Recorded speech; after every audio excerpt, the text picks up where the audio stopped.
Hello and welcome to the One About Podcast, the show where we discuss absolutely baffling betrayal each week. This week we're going on one hell of a ride that concludes the prequel trilogy. This is the One About Star Wars Episode 3, Revenge of the Sith. I'm your host, Dean. I also go by EndlessCola in places around the internet, and I am joined this week, as always, by John, the surprisingly on-time Jordan, and Matt. How are you guys doing this week? Good. I'm good. I'm tired, but I'm good. I'm on top of things. I'm here on time. For once. For First time once. for everything. The- Jesus Christ. The integrity Yeah, here. no kidding.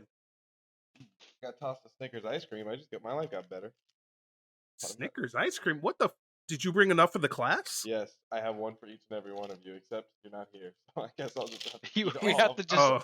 just the small task of driving there to pick it up. But Yeah. yeah, Is you the don't- ice cream good or... Because I know the Snickers ice cream bar is amazing. And I used to eat those like no. crack at Ralph's. It's the ice cream bar. That's what I'm eating. Oh, God, yes. Remember, I never actually she had taught- that. I she just tossed me freeze one. Snickers. She didn't toss me the tub of ice cream. Would have been fucking awesome. I mean, that would have been a pro move right there. Frisbee me a gallon of half a. Holy shit! You just got a gallon of Snickers ice cream in the freezer. This man is prepared, Yeah. No, I don't. Just the bars. Like, bro. I gotta say, like, I went through and just like systematically canceled all of my subscriptions, except how for do you like, feel? I feel liberated, man. $30 richer. Wait. Just any streaming subscription service that you have. Literally everything except for Netflix. Yeah, you have to. Really? Have Netflix. Oh. And I mean Disney Plus / Hulu because I paid for that a year in advance. But everything that like I was paying monthly, I canceled all of it. Damn. I still pay for Funimation like an idiot.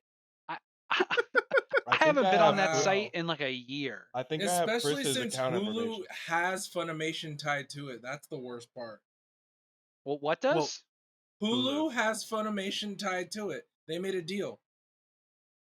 It's the I'm place such where a you can sap. actually get all of the One Piece episodes instead of Netflix hyping it up for a year, and you only get the first 4 arcs. I don't even think it's 4. Isn't it the first 3? No, I'm pretty sure it's the first 4 because Alabasta's 4. Well, whatever it is, it ain't enough. I'll It tell really you that. isn't. I was so hyped for them to add One Piece, only to find out that I'm way further than they added.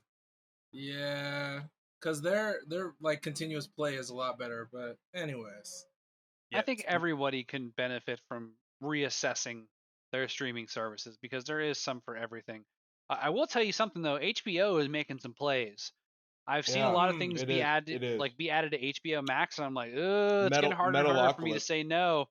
All the Adult Swim stuff is on there, and Yeah. like all the classic shows I used to watch growing up, and a whole bunch of really awesome stuff. I'm like, they're really eating all that. Oh, what else up there? Like Looney Tunes, like Hanna-Barbera Yeah. stuff is on there too. I'm like, oh man, like you can't find that stuff anywhere else. Right. Also, the same company that owns HBO owns Crunchyroll, so theoretically they could roll those into one subscription if they wanted to. That'd if be a hell of a Crunchyroll platform. wants to lose a lot of money, sure. Why would they lose a bunch of money? It's the same company. Wait, what? Bro, I just told you that they're owned by the same company. How is Crunchyroll? Because don't they censor a lot of their anime? No, they No. don't. They don't censor any of their anime. So there was a thing with Crunchyroll a little while ago where people were saying that they censored their stuff, but the thing is, like, they put on their service whatever they're given.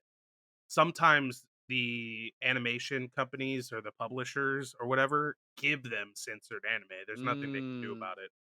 Okay. So there's no actual like censorship happening there. It's just, No. hey, this is what we got directly from the source, so we can't really have much more say in this. Yeah. And Yeah. okay, that makes sense. Because I know that there was a certain anime that I was watching that has a lot of opportunity for censorship that was censored. It was censored on Crunchyroll, but it was not censored on other platforms. So I Was it- chose other platforms. Was it DxD? I plead the fifth. I had the So right you're to not not to gonna not tell us, self-incriminate. I had the I right was to a- not self-incriminate. That's all I I'm was gonna about say. to type What's this the- down and what's put the this on deal? the watch list and shoot it right up to the top. What's the deal with that show? I mean, like, It's a very it's hilarious. The English dub is absolutely one of the funniest animes I've ever seen. However, don't watch it with anyone else in the room unless they're into that kind of stuff. Oh, It's yeah. essentially just watch the first episode. You'll laugh your ass off, I'm but I'm not telling you, I'm not gonna. okay, well, anyone listening, don't watch it unless you're alone. That's all I'm gonna say. Or your house is filled with really accepting people. Or you're in a house of freaking otakus and weebs, then I think you'll be fine. If you're in Weeb House, then you're If good. you're- man. So Dude. 90% of our listeners are totally fine. That's like, We would assume that they would watch at least a little bit of anime, maybe. That should be the next MTV show, Weeb House, and it's just like it's like pitch it, Jordan. you know it's Get- it's like Yeah, do it. What do you got? You got to get up to 35 million. What's the elevator pitch? You've got 10 seconds before we get to the fourth floor. it's just 10 weebs and they have to live together, and it's their Sold. that's all it is. Just hey, did you eat all the Cheetos, Brian? Shut up, Devin, and just stupid shit that they get and they argue about. Episode 5 of every season is the blue light episode where we find And they have to like vote each other off, and the way they do that is like burn their body pillows. So they like once someone's once someone's voted off, then they have to like burn their like waifu body pillow that they brought with them to sleep with. Covered. Episode 3. Where's my Pocky and body oil? Yeah, and then like halfway during the season, so it's all guys, and then halfway during the season, we introduce this like really attractive female weeb, and then everyone just goes white knight hard, and then it turns like a hard White left knight. turn, and then she's in control, and she has to vote everyone else off. So now it's just a challenge on who can simp more to the very end, and then And at the very end, we find out that it's a dude cross-dressing. As Oh my god! Yes. Yeah, Excellent. that's it. Excellent. and got him. and it'd Got be him. beautiful, and the winner earns $10. No, they I earn don't the know, love something. of the man. That they Oh, go. and then we all learn a beautiful lesson at the end that Yeah. Yeah, you That the know love worst part about can't be measured in if you're a boy or a girl. the worst part about that is like there's a live action version of what you just explained on a Brazilian show. That's amazing. Wait, Wait, what? the There- weeb part of it, or just that last part? Just that last part, but it's like Oh, okay. it's kind of like The Bachelor, but it's a chick. And at the end of the show, she reveals that she's actually a man. Wait, Dude. it's like that Antonio Banderas movie. Get catfish. Skin. Damn, The Skin I Live In. Yes, yes, dude. I knew you'd seen that movie. Of course. I haven't. Oh, 'Cause dude, that Antonio movie. Banderas is amazing. Dude, Yeah, if you want to watch a movie that's messed up, watch The Skin I Live In. I think Yeah, that it's like a movie is movie that's- messed up. Sounds like a movie you It's watch messed with up your on wife, so many and different that levels. she picked out, and then you feel like dirty after.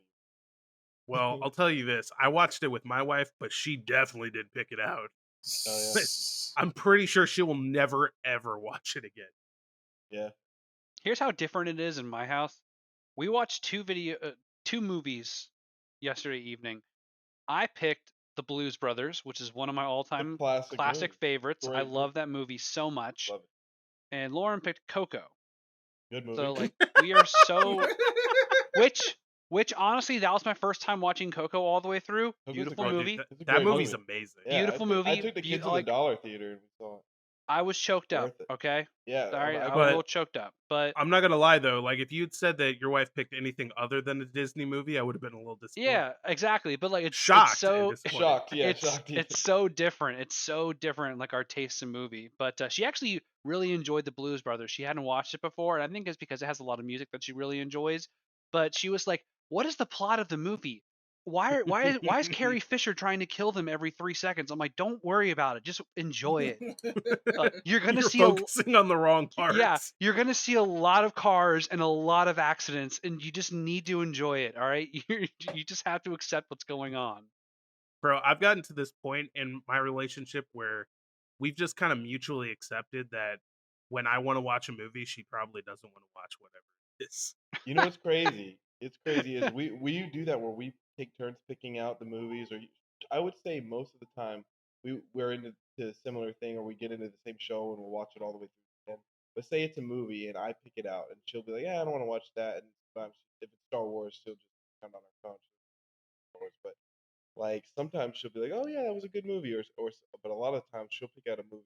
Like I remember we rented hard copy the Silver Linings Playbook, and that I just thought that was Oh, a horrible fucking movie. bro, that movie's great. What are you I talking hated it. about? It was so depressing. The guy's wife cheated on Well, him yeah, with a it is that. psychiatrist. Oh man, I didn't like that. Rubbed me the wrong Yeah, yeah, yeah. I mean, like, I'm not saying that it's a happy-go-lucky movie, but it's a great movie. I like happy-go-lucky movies.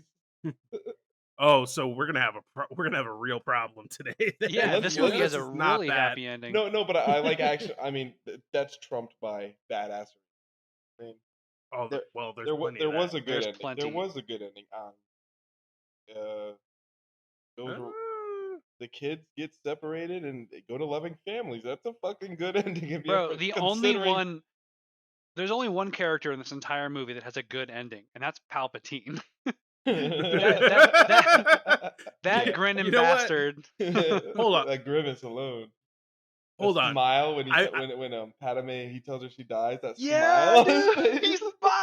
He smiles. Oh my god. it's so weird, dude. Dude, Okay, it's- hold on. I love it. I love Before it, we though. get into this movie, I have to ask, John, you Yeah. said that you hate this movie. Have your feelings changed at all? How could you hate it? Good movie. So what I want to tell you is I had a change of heart. Oh. I hate this movie, but for different reasons. It's not a change. You've pivoted a little bit, right? It's Like a- you Yeah, just like It's a lateral move. yeah, It's a not yeah. It's not unjustified hate that I found out. It's more. It's like, okay, I'm justified in hating the crap out of this movie. Is it because Anakin is making obvious bad decisions that logically don't make any sense whatsoever? Oh god, obvious bad decisions on a logical and an emotional level, and it's dumb. Like he literally I hate contradicts you. himself in every single subsequent scene. So, It's terrible. You're So, speaking to what- my number one gripe as well, John. what I will say, mine too. That's why I hit the nail on the head. what I will say is, for years, my biggest problem with this movie is the turn that Anakin takes. What I felt was out of fucking nowhere.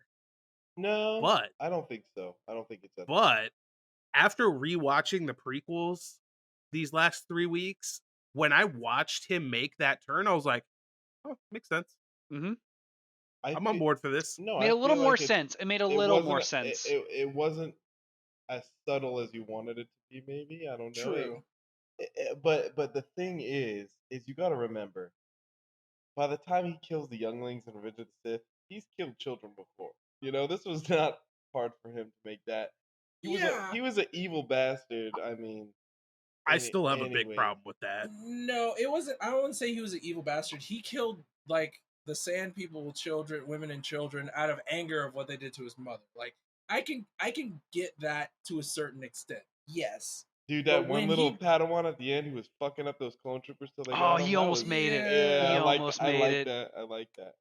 In front of He- Senator Organa. Yeah. It was like he was just like following through with basics and like just doing what they taught him, like just straight up doing like a legit like you guys ever take any karate or any taekwondo? You know all the forms to get through your first belt.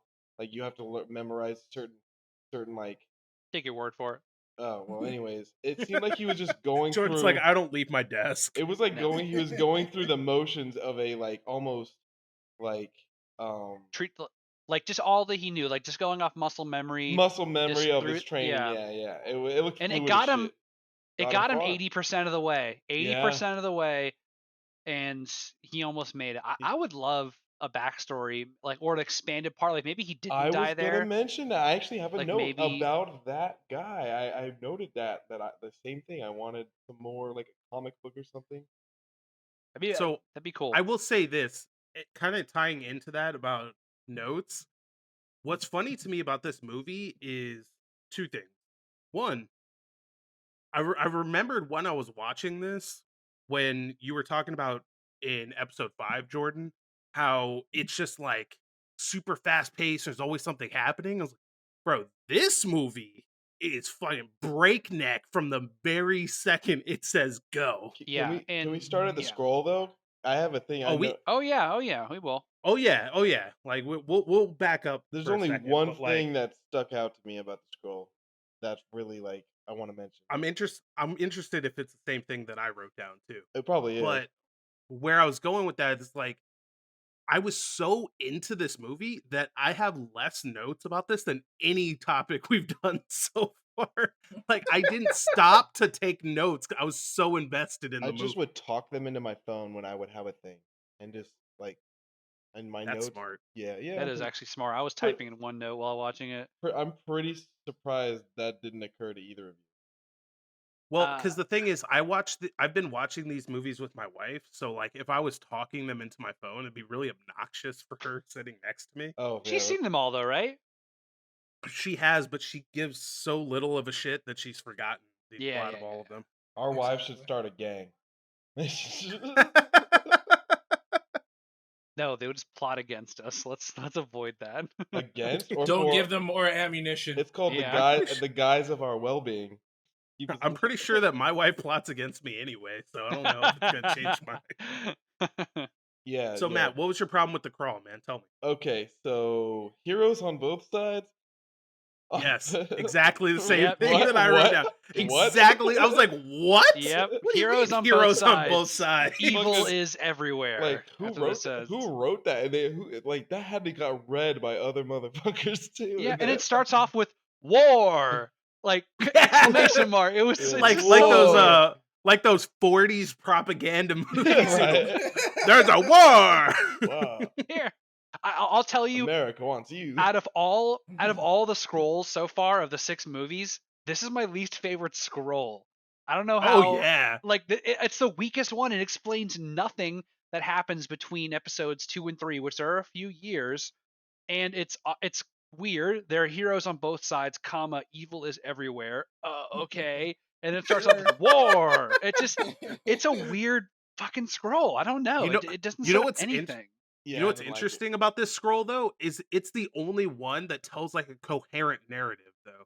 Like from the first paragraph to the third paragraph, it tells you one story. It doesn't That's just true. like, so this is happening over on this side of the galaxy, and then over on this side of the galaxy, this is happening. Palpatine is doing this. Vader is doing this. This galaxy's- one's just like, Galaxy's a this big is place. exactly what's going on.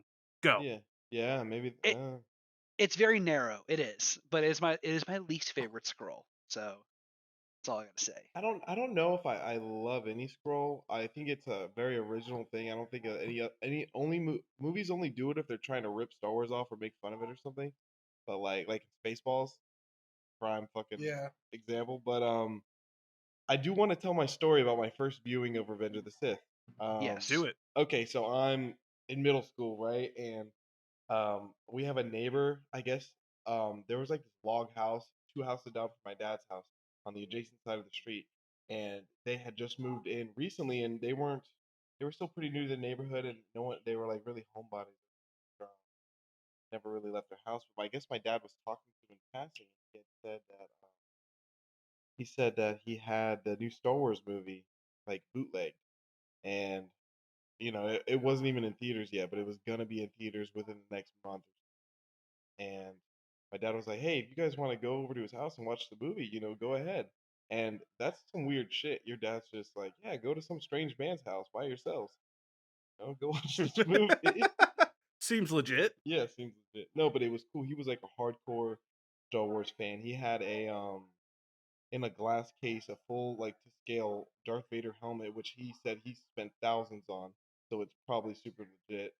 And he was a huge Star Wars nerd. He ended up losing one of his legs to diabetes and dying not far after all this. But we watched, and it wasn't a horrible bootleg. Apparently, it was like stolen copy from LucasArts or something. That's what he said, that he didn't steal it or something, but he had gotten it from somewhere. I don't know if he got it on the dark web or something, but he got it and we watched it, and it wasn't like how you see him like watch a streamed bootleg movie online on like any of those pirate sites where you watch it, it's a guy who filmed it. It was like the legit movie, but it was just like missing some some producing there. It was it was just like not done yet. You know what I mean? But Really? it wasn't bad. Like it was still the movie. Just watching it on a TV and maybe not as definitely not as cool as when I saw it in theater. Who did see it in theater? And I mean, just to watch Anakin and Obi-Wan Kenobi in those Jedi fighters in the beginning, like before ever, like to know what happens. I don't know. I felt like people were talking about it when it came out, and I didn't see it right when it hit the theaters, but I had already like knew, ah, you know, nothing. How far before the actual release was this? The release, at least in Florida, it was like a month or two before it came out, like right before it came out. Did you tell anyone like the ending or anything? Like, did you talk No, about it with anyone? no, because I think a lot of the people, like in my grade or people that I hung out with, weren't really Star Wars fans. They were like I was definitely trying to hang out with a cooler crowd than I should have been. And I had any right being hanging out with. For some reason, and I think I felt like they would have not like wanted to hear about it or something. I don't remember having friends with Star Wars. This is before I met you, Jordan. So. That's wild, man. I've never been able to watch a movie before it was released like that. I've never had that It's the opportunity. only occurrence in my life. That's why it's a cool Oh, story. Where did Because you you didn't get watch that? what was it? X-Men Origins Wolverine before it came out, like the entire internet? No, no. I've actually never even seen the movie. dude, it's Oh, good thank though. God. I thought it No, was Good. good. what? I thought it was good You when know I what? saw We're it. not even going to get into that. Well, maybe it doesn't that's hold up. bait. But when I saw it, That's bait. I thought it was good. I don't know. Tom Hardy over here. Tom Hardy's a good actor. Man's an He actor. is a good actor, but like I'm not touching that one with a 10-foot pole, dude. Like that's really anyway. Well, let's stay on Star Wars. We need to argue about you know About that Wolverine. Wolverine sucking. You're probably right. I don't know. So the first thing that stood out to me right in the beginning Hugh Jack, was they got a different studio to do the CG this time.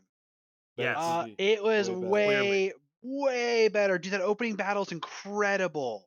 Except I don't think that they did. I think that they just got better at it. It's Um, time. Lucas People Arts, were 'Cause I right? talking think so much crap, and they actually paid attention this time in the editing room. I because I don't know think what happened. ILM always did it, right? Dude, that picture you posted with episode 3 and it's Darth Vader outlined with them at Mustafar, that's so Oh yeah, I love those. fucking awesome. The Those minimalist ones. propaganda minimalist ones. Yeah, dude. Yeah, Like they made them for every single episode, but I like that one a lot. I like Yeah, I but I tried to look for who did CG for episode 3, and the top posts of Reddit posts it says the jump in CGI between 2 and 3 is truly remarkable. it is. It blew me away. it Like is. that opening space battle was current CG levels of really close up, of course, like close up clone troopers and stuff. Okay, it was waning a little bit, but I mean, for just a scale space battle, it looked awesome. The Did you notice? explosions looked Did you guys fantastic. I catch loved it. that little Easter egg? Kenobi is the Red Leader. They Yeah, call him I Red did. Oh Leader. no, I totally missed I that. did. Yeah, Oh wow, look at that was that. one of my notes, and I noticed it. I'm like, that's so cool that they paid homage to make Obi-Wan Red Leader, and Luke got to be Red Leader. Yeah. Dude, Yeah. those first generation X-wings are clunky. They're not. What are they Th- called? Arc, or what are Ace? They are slow, and if you play Battlefront 2, you do not want to be in the aerial fighting. You do not want to be on the clone side of that. They really get it handed to them in speed, and they just the scarabs are so much more agile for fighters. You know? Yeah, those Well, ships they're suck ass. freaking droids that can transform into like bipedal objects, and literally was that capital ship's crawling with them. He literally meant they were crawling all over the side of the capital ship, and Yeah. then they just Yeah. transformed and flew out. I'm like, oh, that's Literally. freaking awesome. Here it is. They have Also, plungers, I man. checked, and Yeah, yes, ILM has X-wing. done the CG for every Star Wars film. Not surprising. Well, Since they they're got internal. they got more talent or something. Something happened between 2 and 3 because Yeah. 3 looks spectacular the whole time. Yeah. I mean, like, I was talking about it last week. Like, episode 2 is distractingly bad. It's and bad. Yeah. Episode 3 it's good. Yeah, it's Like, a lot of them looks practical, even though it's It's not. it's the trilogy ended real strong. Okay, so it is the Arc 170 Starfighter, and yeah, I think it actually kind of looks cool, but it's just too slow. And the X-wing is a very well-rounded ship. When you play as an X-wing, especially if you get to play Poe Dameron's X-wing, oh my god, that's it. So, here's what I would posit, and I'm interested to see what you guys think about this. But watching this, like, this movie is so fast-paced and yet so jammed full of information and action and goings on that it felt to me like episode 1 was greatly is has great pace. Episode 3 is too fast, and episode 2 is way too slow. Yeah. It's almost like they should have taken a bunch of shit from episode 3, put it into 2, and lengthened out both of those movies. That is exactly how I feel too. And that's my largest issue with 3 is that it doesn't really convince the viewer of Anakin's transition and his inevitable betrayal. I never really was convinced of that. And I think a little bit of the failing, and they only bring it up a few times, but they highlight Anakin's relationship with Palpatine, how Palpatine basically has pseudo Took him under trained his him wing. and guided He took him him under his for wing, years. mentor. For up to that point, 13, 14 years. But they never show any type of connection between them. It's always between like their interaction that you see in the 3 films is always so professional and always obfuscated by him being a senator and then him being in the Jedi Order instead of anything personal. Like you don't really see them personally talking and the senator gaining his trust. You see it a lot more in this film when he's talking about Padme and everything, and he's just so on the nose with everything. It's ridiculous. But I mean, Dude, they Palpatine really. manipulated that whole I situation. mean, God, he's Such a he's the greatest. mastermind. He's the greatest puppet master ever. But they Ever, just yeah. don't go through his personal The relationships. I the, think the that was the devil number one thing. himself. The devil himself couldn't have done it better, man. I mean, That I think they just could have shown a few scenes of, Anakin and Palpatine speaking candidly, Palpatine giving him advice, being more of a fatherly figure to him. well, Like, just he kind of chilling. was. You could kind of see it, especially in the way that he talked to him before when the Jedi asked him when Kenobi told him to spy on him, and then when Palpatine seemingly like not even figured it out, like he like had planned for them to ask him to spy on him, right? Like Yeah, it's like almost he like knew that was gonna happen. that shit. Yeah, Like it it's was it's like it was yeah, his idea. it's like know? it's like he's reading the script and he's like, oh, that's what's gonna happen. yeah. Here, Palpatine. Like Here's what's gonna happen, in man. Spaceballs, Very when apt we're in the description. we're in the now. But I think that a little scene in the first movie, maybe as Anakin was a kid, with him and Palpatine, just a 5-minute scene, 10-minute scene, something a little more personal to show the immediate connection and how he looks up to Palpatine. I think that would have really spoken volumes over the trilogy. We just kind of have to assume that they have a really long background and a long personal history between each other. 'Cause I think that's what kind of moved him over the goalpost there. That and him offering, of course, Padme's life. The knowledge of Padme's life, and then immediately afterwards, he's like, "Well, we'll figure it out together." After he just told him, "Oh yeah, we can definitely do it." Dude. You know what's fascinating to me about all of what you just said? I feel the exact opposite of you, which is the exact opposite of what I've been fighting you for 2 movies about. Like, I felt like there was more than enough subtext and context for all of those things. No, I mean, it's there. It's obviously inferred. Like I understand that I just have to believe it was there, and I know because they told me directly that they have a great personal relationship, and he looks up to him greatly. But there's I never been don't think any it. pivotal moment in I any of don't, the 3 movies that showed that. I felt like. no, but I think you get enough for the third one to convince They cram you. it in on the third one. I They don't know if they cram a lot of cram it, things and in. I thought a lot of their interaction was tasteful, really. Yeah, No, I I know, did too. know it is. What I'm saying is there's so much in this movie that, and speaking It's a to what long you movie, did, though. You Dean, say that they they lengthened it, they they should should have lengthen it, but planned it it's a out. long movie. They should have broken a little bit of the events that happened in the third movie into the second. Yeah. Kind of like what you said, Dean. I think that would have helped the pacing a little bit. It would have allowed maybe some more exposition for Anakin to dialogue a little bit more into how he's feeling and why he's doing this, and just more than I need to save Padme, so I have to murder all the Jedi now. Because he takes a real hard turn, and it is He believable, but he it's should have also a he should have took stretch. Yoda's fucking advice, as like I like that Yoda was consoling him, that you get that. I think I mentioned in the last podcast, you get that where he's not trying to tell him that he's with Padme, but he's telling him, having these visions of somebody getting hurt, somebody I care about.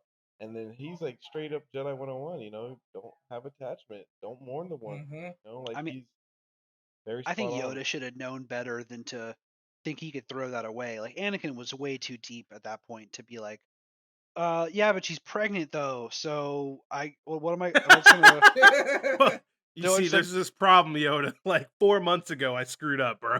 Yeah, you guys don't Right. pay well enough for for child support for a freaking senator. So They don't pay at all. Do I get paternal leave from the Jedi Order, Yeah, or that's true. is that paid? Paid? Yes. 2 weeks. Oh, jumping way back. I always thought it was weird when they're in their Jedi starfighters, like in the beginning of the movie, they're not wearing spacesuits. Like one hole in that hull, and they're just immediately dead. They never And are, I know, right? I know They it's never Star. have. They never I know have. it's Star Wars. I know, but it's just kind But of by that standard, Luke's But like, suit he's not has a breathing yeah, mask on. Like, you would dude, still like die. we're 6 movies deep, and you're bringing this up now? Yeah, you said way back. they You have. said way back though. I mean, way, at least they back, were like wearing. 2 months back. Yeah, At least they were wearing. Like at least Luke was wearing. like a thermal Some type of suit that'll something. protect his, I mean, the like helmet that. was not a helmet you would need for space, of course, but he The was wearing some pressure type of pilot's uniform. the But pressure they're from the just vacuum will straight up in crush. robes. Maybe he could just like duck his head in and pull it tight like a sweater when you pull your head in, like you just really tighten it up and tie it off, and then he'll be Yeah. safe from the He'll be That- fine. the cold vastness of vacuum. space where there's Yeah. no air. a little chilly. Well, Leia was. We'll get there eventually. That was a good one. God damn it. Touche. Ugh. Touche. Force will make Superman of anybody. Did you Speaking see, of Superman, R2D2, bro, like Did you he see goes the straight body? ham in this movie. He Yes, is he does. awesome. That oil Also- slick trick. Also, he speaks. Oh yeah, that's right. Oh my god. I was so taken aback. I was like, did he just say "uh-oh"? Yeah. What the fuck? Oh, yeah, He he literally did. said "uh-oh." That was weird. Yeah. The subtitle said it, and I heard it, and I'm like, no, he didn't just say "uh-oh." Like clearly said "uh-oh," and the Yeah. subtitles been like, it said something along the lines of beeping "uh-oh" or something. Oh wait, okay. So Oh, we're still in the Starfighter scenes. So have you noticed? Maybe they do it on purpose. I think they do it on purpose. Somebody in every single Star Wars movie has a bad feeling about something. Yeah. It's always Oh, a yeah. bad feeling to be had. Yeah, there's I mean everyone's always I had feeling nothing but bad feelings during this movie. I And then was like, Obi-Wan, holy shit, man. Obi-Wan, you can tell he loves danger, even though he plays like he doesn't. But he gets happy when like He's fucked up- snarky. Yeah, Yeah. like when he like rushes into to confront Grievous, like straight up puts himself in the Hello worst there. Hello position. there. Hello there. Like Such an surrounded incredible line. surrounded by droids with fucking Literally. rifles aimed at him. Oh my god. I love that scene though, because like he's standing up in the rafters with his like weird bird lizard thing, I love it. and he The best assesses boy. the scene. Yeah, he assesses the scene. He's like, way too many Yeah. droids for me to handle. Right. Grievous is there. Fuck it. Hello there. Hello there. All Yeah. in. With his all form literally 3. all in.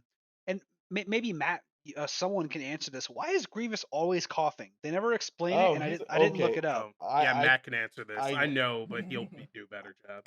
I legit, yeah. So he was a part of this, like, they were really manipulated. He hates Jedi, but like Dooku essentially like plotted to have him like almost killed, and then blame it on the Jedi. So he hates Jedi, so he would join the war. But his planet was at war with some like planets that were like um oppressing them, and he was like part of like a rogue kind of like rebellion, and apparently that um he led them to like near victory to almost extinct that other race, but they were part of like the Galactic Senate and basically said, yeah, these guys are dicks, and then they went basically Galactic Senate got involved and like wiped out them, and that's why he hates each other. But because of Dooku had got him like mortally wounded, and he's like a fucking torso, or like he's like major organs inside of a droid body. So like I Yeah. guess he has like renal failure or shit, you know. Awesome. Yeah, like Okay. because It's a lot he's not to actually a chew on. I knew droid. I knew He's a he used to be cyborg. a living creature, so I'm assuming the coughing is just the transition between No, I think it's the like damage of flesh the and near death of him. Like I think his organs are legit fucked. I think the Yeah, like being he's near he's death did a The basically number on him. Kalish. Good, the failing. Kalish. Yeah, you got it. He's like Vader if Vader's suit failed him. Like that's kind of where No, Grievous no, is And he no. at. just had If to live Vader's with suit it. if Vader's suit failed him, he would die within an hour. Seconds. Not seconds, because the dark side would sustain him for a minute. He would be on a rage. Nah, he'd make a force suit. He'd be totally fine. No, He's no. got He that would much die. power. I He mean, would he die. wouldn't be totally He would fine, but die. he would Totally live for a fine. while. He'd use the force to walk around and everything. He'd be great. No, he would absolutely kill whatever stood in his way. And at a certain point, whenever the time to calm down came, that's when he would die. The only thing that would Yeah. sustain him is pure hate, which would sustain him. He would be like Darth Maul, man, just He horns would growing be out of his He would head. be like Darth Malgus. Yeah. That's what he Yeah. would be. Yeah. Oh, dude, I don't know. Since we're like talking about that scene where they like infiltrate the ship and shit, is that ship where they're holding Palpatine the same ship that he has in episode 6? No. Because Mm, like the deck where Palpatine is sitting, that chair, No, the but stairs, that entire deck is exactly the same set. It they might if it's not the same ship, it's the same kind of ship for it's sure. probably his, you know, I mean, what he has at the end of 6 is definitely a much later. I mean, you saw they destroyed that ship Oh yeah, that's a good point. completely. I Actually, mean, actually, crum- yeah, that's a great point. crumbled it. But like, yeah, I think he probably just liked the design, like his throne chair that he was like fake cuffed to. That throne was a damn near so similar. And they probably just like he would love to sit, like he would make himself if he's gonna kidnap Yeah. himself, he's gonna be comfortable. You know what I mean? He's gonna- He liked being Fuzzy kidnapped cuffs. so much that like 30 years later he's using the same chair. No, he just Stockholm what's likes syndrome. not even You know that. what's He funny likes the about that chair. though? He just likes the chair. You know what's funny about that though? Like I was watching that scene, I was like, wait a second.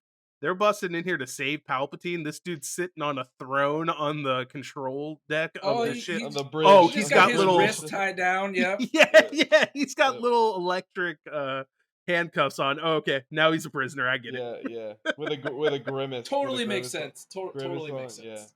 Except that he's like cheering them on as they're fighting Dooku He and is. shit. He Like, is. yes, He is. do it.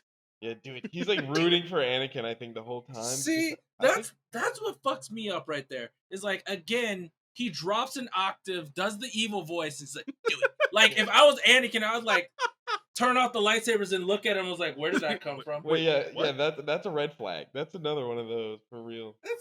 That's That like, was the moment though where I was like, wait, what? Because like even ignoring that part, Anakin is like, no, it's not the Jedi way to cut his fucking head off when he can't do anything about it. Like, I'm just gonna take him back, and the Jedi will decide his fate. It'll be fine.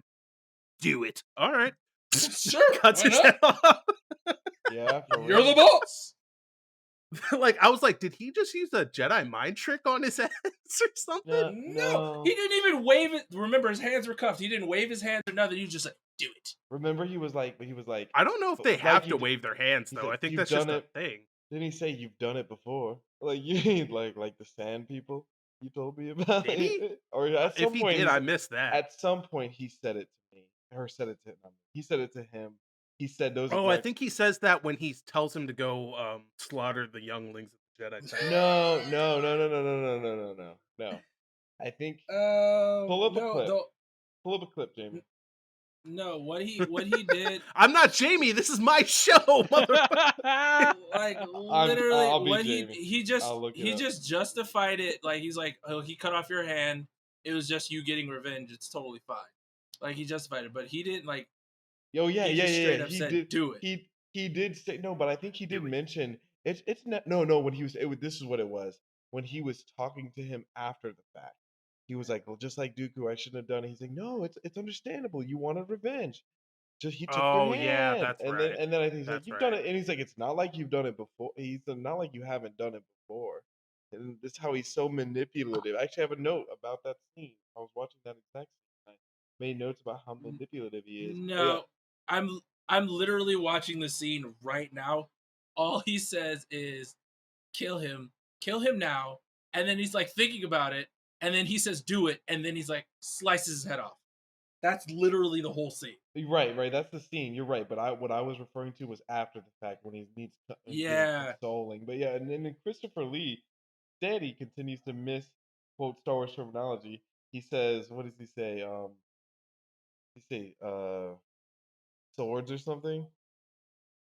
He he he just doesn't get the Star Wars terminology down with the lightsabers and the Force. He just really yeah. is doing his own thing. But you want to know what really fucks me up about that whole scene? Is like, so Yes. Count Dooku is at the mercy of Anakin. And Yep. while Palpatine is like doing the most lackluster convincing of telling a young person to murder another, like murder someone in cold blood, like super lackluster, just kill him now. And he's like thinking about it. He's like, I don't know, man. It's like not even like giving him like good pros and cons, just straight up do it. All right. Like the whole time, Count Dooku's looking scared as shit. And he's just like, he doesn't blurt out as like, he's the Sith Lord. Like I would have been throwing out all the information right then and there. I was like, if I'm gonna get my head cut off, I'm gonna straight up take this dude down with me. At least throw some seeds of doubt at him.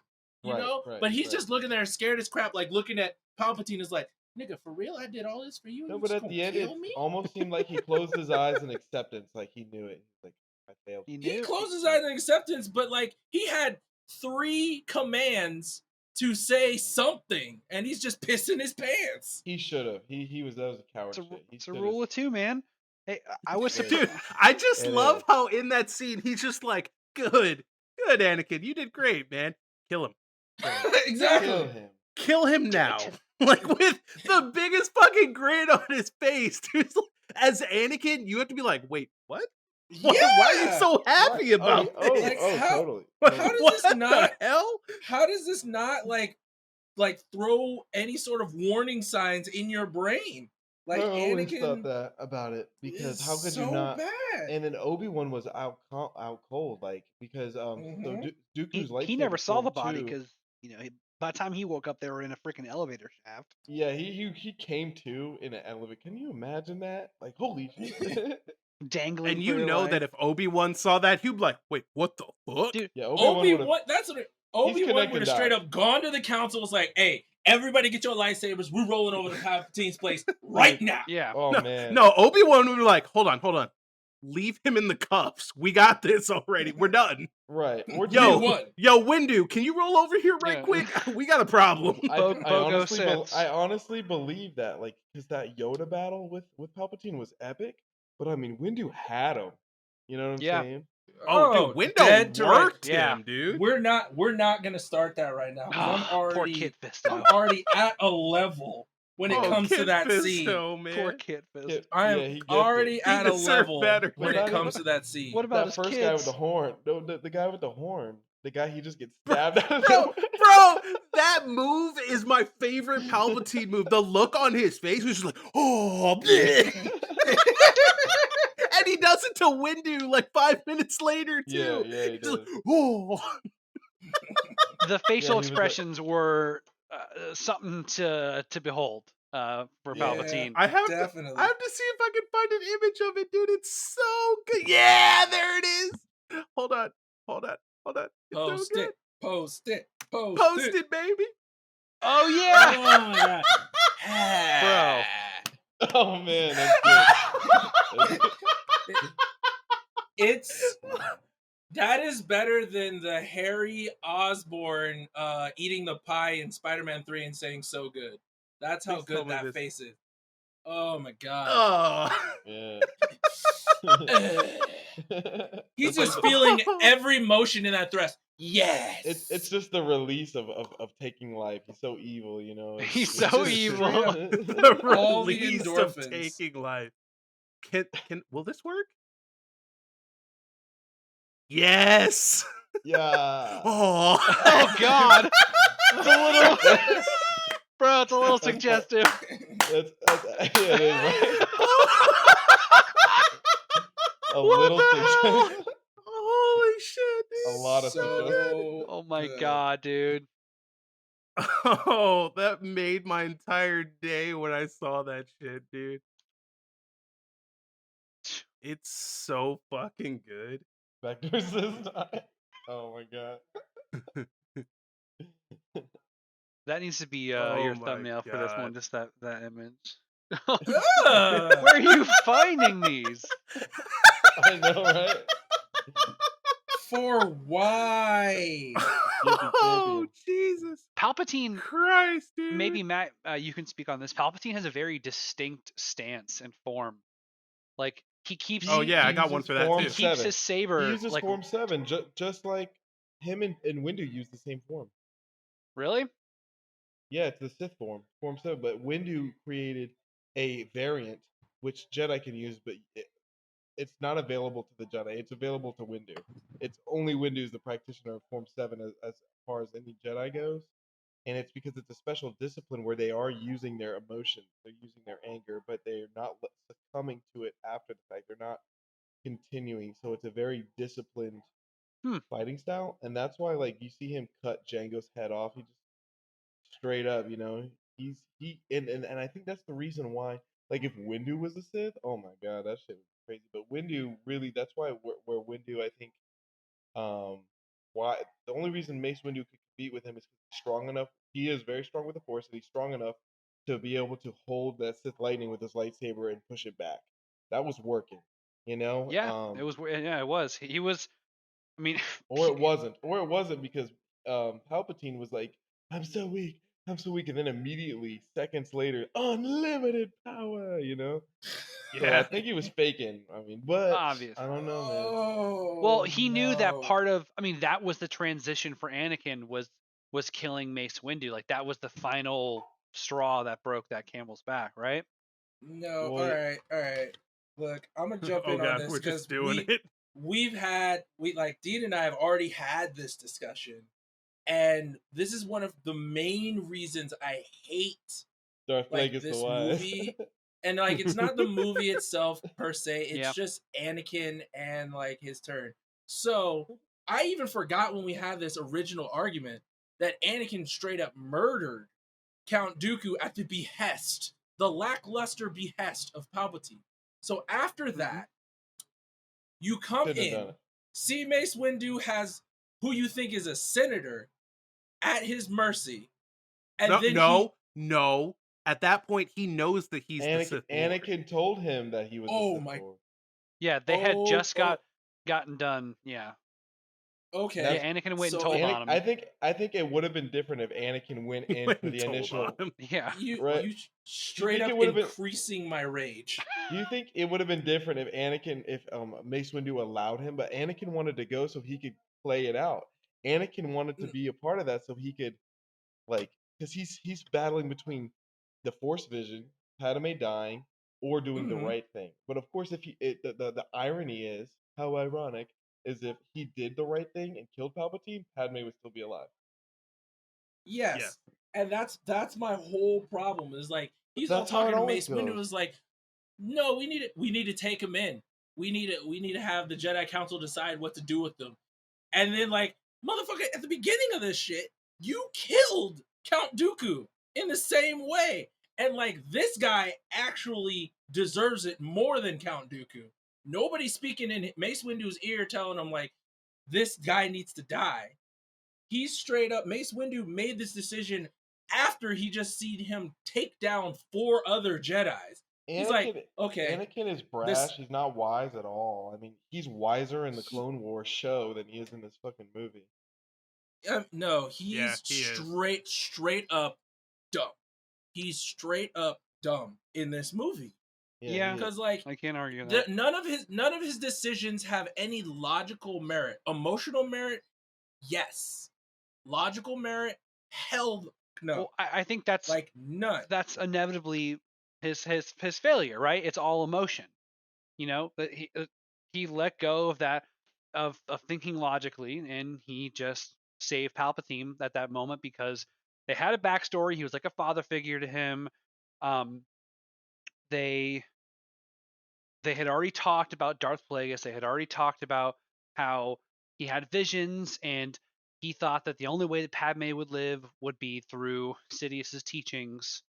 And he already was pissed off enough at the Jedi Council because, you know, you're on this council, but you do not have the rank of master. And he got all pissed off about that, even though he was the youngest person ever to be on the council. But that's because he got rich person kidded up the ladder due to Palpatine. Legit, which I totally forgot that was even why he was forced on the council anyway. It was only because Palpatine was chancellor and was like, I want him to be directly communicating with me, but he has to be on the council for that to happen. Yeah, and the worst you know what the worst part about that is? The worst part about that is if you look at the Jedi Temple, they show you like pans across it a few times in the movie. And I noticed that there's 4 towers around there. Like the Jedi Council's in one tower, and there's 4 towers. I'm like, what the fuck are the other 4 towers? Or the other 3 towers? Turns out there are 4 Jedi Councils. He didn't just appoint him to a Jedi Council. He appointed him to the Jedi High Council, who is higher than the other 3 Jedi Councils. Mm-hmm. Right. So yeah, he got a lot, you know, but he did it so he could be. He got shot up the ladder. I mean, but and he is Obi-Wan's like well up the ladder. Remember that scene before Obi-Wan confronts Grievous when he's like, I failed you, Master, and he's like, no, I'm very proud of you. He's like, don't. He's like, Obi-Wan gives Anakin a really good heartwarming thing that should have really. It looked like it touched Anakin, but I don't know if Anakin was trying to manipulate Obi-Wan with all that. But it seemed like Obi-Wan, that little step. What the fuck? Did you just say? I don't know if Anakin was trying to manipulate. Forget what else came after that. Just a hard period right there. You think this boy was capable of manipulating anyone? No, I think that was a legitimate exchange. Except maybe Padme. Can I make a point before you guys shit on me? Sorry. Yes. No, yeah, go ahead. He said no. Of course not. So anyways, he says, I'm very proud of you. He's like, don't worry, Anakin. You will be a master soon enough. Like, just hang in there. You're doing good. He's like, you're the youngest to ever be on the Jedi High Council, you know, essentially. So I mean, Anakin, he was in a good position to do the right thing the whole time. And the thing about the future, what I've noticed from all of pop culture and movies, is if you try to prevent the future that you don't like, that's how you make it happen, by being conscious of it. So like looking, Bootstrap paradox. Yeah, exactly. But that's exactly what Yoda was trying to tell him. Exactly, and that's what I was trying to say. Don't look into the future because you're gonna fuck it all up. And that's exactly what he did. In less words, I mean, like he could have said it just like that. Like he could have said, but that's not how Yoda rolls. Only in despair, the future prevent. You know what I'm saying? He could have worded it in a way that's the outcome was something. I'm glad you brought that up though, because like we were talking, I can't remember if it was Jordan or you, Matt, that brought this up in the previous episodes, but like how we were talking about what if Obi-Wan wasn't his master, if he was like Yoda's apprentice or whatever. If he was Yoda's apprentice, I think we get a good look at how that would have gone from this movie. because like Anakin doesn't Take his advice at respect all. Yoda enough to like hear what he's trying It's to tell not him. so. Yoda is a very like No, he like obviously does this because is he actually the came to him for I and think he he does confided in him. respect Yoda. Guidance. The problem is that what Yoda was asking him to do was impossible. He was asking him to it's not leave. He was impossible. asking him to forget and abandon completely his pregnant wife. That was the answer Right. Yoda was giving him. That was a non-starter. Yeah, But that's like I as agree a with Jedi, that. he should have never done that. They both knew that they shouldn't have done it. I Mhm. mean, she turned him down successfully the first time, and then and the Clone Wars, but then at the end of the Clone Wars, they're getting married because they both almost die. I guess is the only. Hey, we could have died Because he right was there. Let's No, super just, I pushy don't and know. awkward and weird. Because he was super pushy That's and a bad awkward, reason. and then she's like thinking about it. It's like, man, I really like this. This is what I'm all about. Well, Yeah, let's get married. I love you. any woman would agree that being pushy and super awkward is not the way to win her heart. I mean, Oh no, that shows that. Yeah. which is my largest complaint about the second movie was the forced freaking romance. Of course, that was done It was the terribly. forced romance. But my Not enough point, forced romance for tonight. the point that I'm trying to make though is like Anakin has been manipulated by Palpatine since he was a little kid. So for Yoda to come in and not recognize that Anakin, which by the way, Yoda's the very first one who's like, I don't know about this kid, man. He seems really angsty. He also For felt him, super hurt for things when he felt and Anakin Yoda knows that. turn. He felt Yoda. We keep seeing Yoda talk about like Anakin's really upset. Something awful has happened to Anakin. yeah. And then, like, to give him the advice that he gave him, regardless of whether or not it's a non-starter because Padme's pregnant, they're married, whatever. To give him that advice, like, he has to know that that's not going to land with Anakin. He does know Anakin's headspace. He knows that he's an emotional kid who wasn't brainwashed by the Jedi Order when he was 3 years old. Like, he knows all this, and he still gives him this advice. He always knew too Which that he should have never been trained. Like He from should have never been episode trained. Right. one. He should have never been trained. Right. Yeah. But So Qui-Gon's going, he's got to be trained because he's the chosen one. But he's like, you're always going to find prophecy looking for it, right? Like, I remember when we were maybe just out of high school, you were talking to me, Jordan, about you see the number 123 or 321, and just like numerology. And I have other friends who like seeing the number 6 everywhere. If you're fucking looking for something, you're going to find it. Yeah, that was an interesting exercise in just noticing something and then finding it, right? But Dean, Right. what were we gonna say to finish your point? I was just gonna say that like it's if Yoda knows all this about Anakin, which we know that he does, to give him that advice to me speaks volumes about the kind of master that Yoda is and how bad for Anakin that would be given his situation. Do we To know? me, Sorry to interrupt. Go to ahead. no, I was just gonna say to me, like, it becomes increasingly clear that Obi-Wan was the only person who could have been the Jedi. What do you call somebody's Master? master? Yeah, whatever. He should have He's never. the only one that he could have been Padawan to, and not just killed everybody when he was 10. Do we know for Well- sure that Yoda knew about Padme and the kid because they made a point to have Obi-Wan infer it, right? So he's the only other one outside of them and Sidious Said that it's knows about it. Anakin's. He said it's yours. It's Anakin's, isn't it? He's referring to the baby. So I don't think Yoda knows about it. I think that he was just generalizing because doesn't know. none of them know. Couldn't know. None of them had any idea throughout this entire trilogy how to deal with Anakin, and they were never trained for it. It was unprecedented. They made so many mistakes. He was already too Parent- old. He had too much trauma. It Parenting, was. man. It's like adopting a kid. I mean, Like so an I old know kid. that I've been like hardcore about not bringing up EU shit to justify points in movies, but the Clone Wars makes it very clear that Obi-Wan is very aware that Padme and Anakin are together. It's And if crazy. that's the case, I find it unlikely Yoda. I don't think that the Clone Wars should be canon, even though it is, because there's just so much ridiculous shit. Like, and I think I've said it to you guys a lot of times. I think it's a great show, and it is canon, but I don't think it should be a lot of stuff. It You know? contradicts a lot of the motivations Yeah. and characters in the actual uh, feature releases. Right, right. It's hard to argue because even in one of the seasons, I remember watching Yoda have a battle with Sidious, like fighting him. Like but that's Sidious playing himself, hooded Sith. Not. But I just think like I'm out here, Count they. Palpatine. Like, it doesn't matter anymore if you know who I am. Well, no, he's like battling him, but he's like battling the Dark Lord of the Sith. They always refer to him as the Dark Lord of the Sith, you know, and they know who he is, but they don't know I mean, they don't know that he's Chancellor Palpatine. They think that that that's still two separate guys. Yeah, Like, that but cloak they really didn't.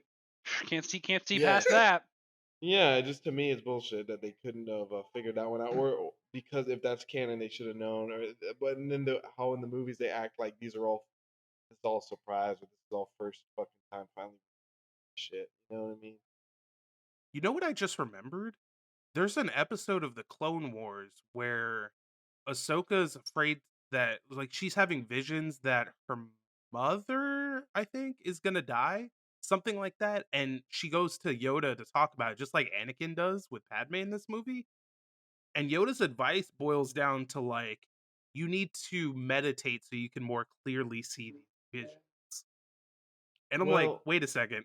He no, told Anakin, don't trip, dude. Like, forget the visions, you'll fuck everything up. But he told Ahsoka, no. they're Focus really different. hard. You're gonna see them They're really they're clear. they're different Jedi. She's a Padawan who came in as a youngling and everything. I mean, like Anakin is this fucking ball of emotion that like, and he's so powerful with the Force, like stupid powerful with the Force. Remember how when he became Darth Vader, how he's just crushing shit around him with sheer will of the Force, like And that was yeah, after he lost midichlorian count because of those limbs, right? major midichlorian count, and apparently I hate that that's even real. Like that's a thing. Like I hate that, man. It's fucked up. But that was my point though, is like I think Ahsoka's the Yoda reason they is trying cannoned it. to steer Anakin away from it. But like he's super ineffective at it. I mean, it's Yeah. all just Yeah. it's a series of terrible decisions by the Jedi Council, and No, but if you they're Mm, suspicious of Palpatine. So Windu and Yoda and Kenobi are all suspicious of Palpatine. Like they were like it was like Palpatine was just doing a really good job at hiding it. They were like very distrusting of him, and then Kenobi gets really suspicious of him. Right when no, he's I'll. telling him to spy on him, he's very suspicious of him. Yeah, Well, the I'll say council told this. him to tell him that, isn't that what he said? Well, that's what I'm saying. They're all suspicious of him, but like you get more of the suspicion from Kenobi. You get subtleties from Windu and Yoda, but you get legit like suspicions from Kenobi. Saying like No, not to be so this is trusted. what I'm gonna say like about the Treason then. whole like downfall of the Jedi's, Anakin turning into Darth Vader. Like I thought it was more arrogance on the Jedi Council's part, but like rewatching the movies, it's not that much. It all falls on the unshakable trust and confidence that Anakin has in anything that Palpatine says. Like if 1,000%. you think I if 1,000. don't you even think think about it, no. I, If you think about it, if Anakin listened to any one of the other Jedi masters or his teacher, Obi-Wan Kenobi, at any point in the movie, I honestly believe this would be a totally You're different story and things would have you're like spot on. gone a different way. You brought me but up to one here's of my my thing. notes. This is what Yeah. I would argue. I'll let you have it in just a second, Matt. Okay. So you don't lose that. But Right. I just want to say, like, I don't think it's so much that he has an unshakable trust in Palpatine per se. Obviously, he does, but like, I felt like he also has that same unshakable bond with Obi-Wan. It's just that Obi-Wan is coming at him from the same perspective of the people that he has issue with, and Palpatine is telling him exactly what he wants to hear. Right. Yes. Yes. But and that's Yes. still very related because so when like they ask him several times. People ask him, "Search your feelings." Whenever anyone asks him to search his feelings, he don't. He doesn't. He's all like, "No, I'm right from the He beginning." searches. Like, you don't. He searches, and the first thing he finds is anger, and he's like, "Yeah, I'm angry." Yeah, that's it. That's it. Yeah, Search your because feelings. like if he would have just changed his mind, or even just thought about something for half a second longer, it would have been a totally different story. Like, he never questioned, was like, why is this senator just telling me to murder people, like, unceremoniously in cold blood and not very batting an eye? ceremonious. Like, this is He did like it with two this doesn't sabers, make execution sense. style.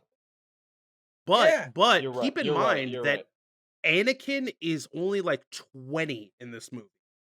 He's No, he's still 21 or very young. 22. You're right, but he's like 21 or 22. He was 19 in the Clone Wars, right? So 3 years later. Yeah, homeboy just turned old enough to drink, and he's making these kinds of decisions. Like, He's old it's enough to not try surprising Death to me.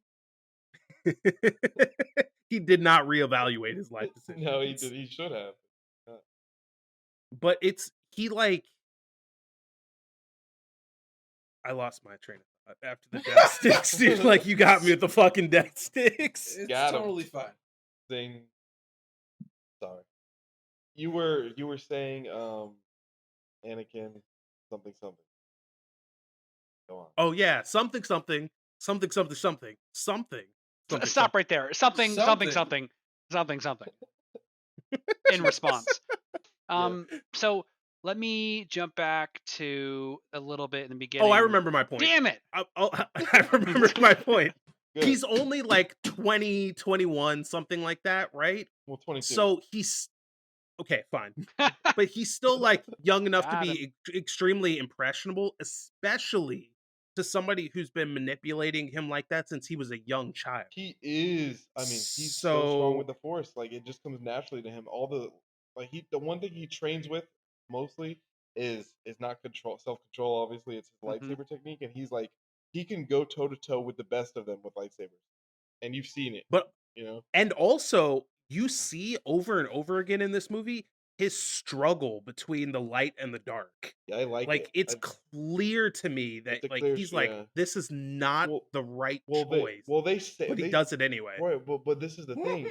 The manipulation goes so deep because he's like, he plays the devil's advocate as a Sith, being Sith aren't evil. You got to have the whole story of them. He's like, you can't just take spirituality out of it. You have to have the whole story to make decisions on a galactic level. He's really selling it like as he's just some guy who knows about the Force. And he's like, And yeah, it doesn't work. And it doesn't work though. Cause not immediately, no. Not at all, dude. Once he starts having that conversation and he realizes like 100% this guy's a Sith Lord, he's like, fuck this.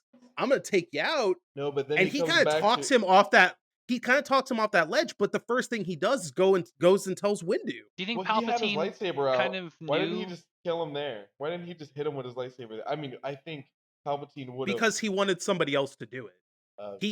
It's like, for him, this would be like almost like killing your dad because he did something wrong. You're like, Yeah. I know I should, but I can't. I'm gonna call the cops to do it for me. You know what I mean? Right, yeah, okay. So I think Palpatine orchestrated. Like, out at a murder. I think can't just snitch on Palpatine him. knew. Well, you can't just take him out. He knew Anakin was going to go back to the council and get Windu or whomever would have appeared. I think that was all part of the plan.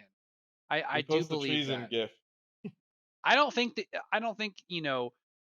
there were times where you could tell Palpatine thought that he overplayed his hand, like the very beginning when they're about to crash on the ship, and you can see in like Palpatine's face, he's like, oh shit, I might have miscalculated this one. Hope to God I don't die right now.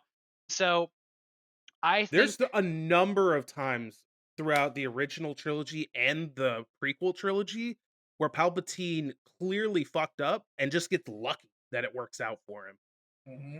Like, when he told Anakin that he was the Sith Lord, that was like a hair from ending him right then and there. I think but I think he played his cards wisely there, though. So I think you had to take a chance.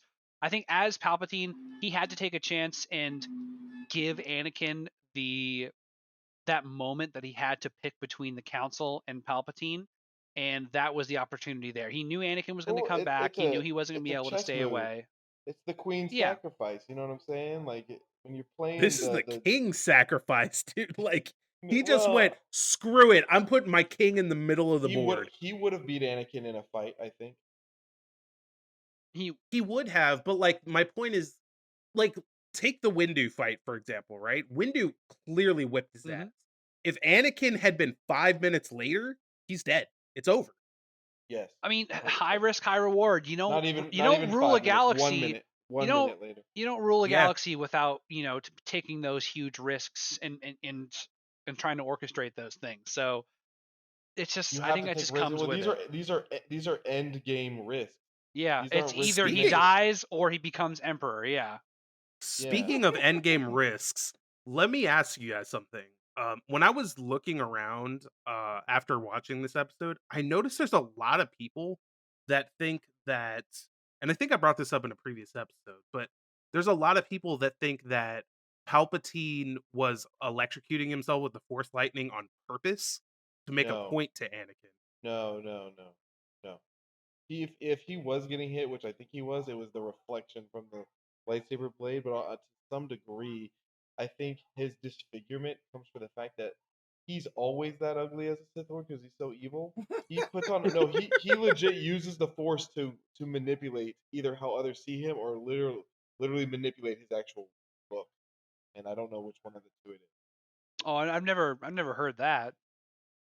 That's new. Here, Yeah, I'll that's wild. do some research. I mean, that sounds kind of cool, but I mean, you can see Palpatine kind of shift gears every now and then. Like he thought that, for instance, he thought Yoda was going to die during Order 66. A surprise, he didn't.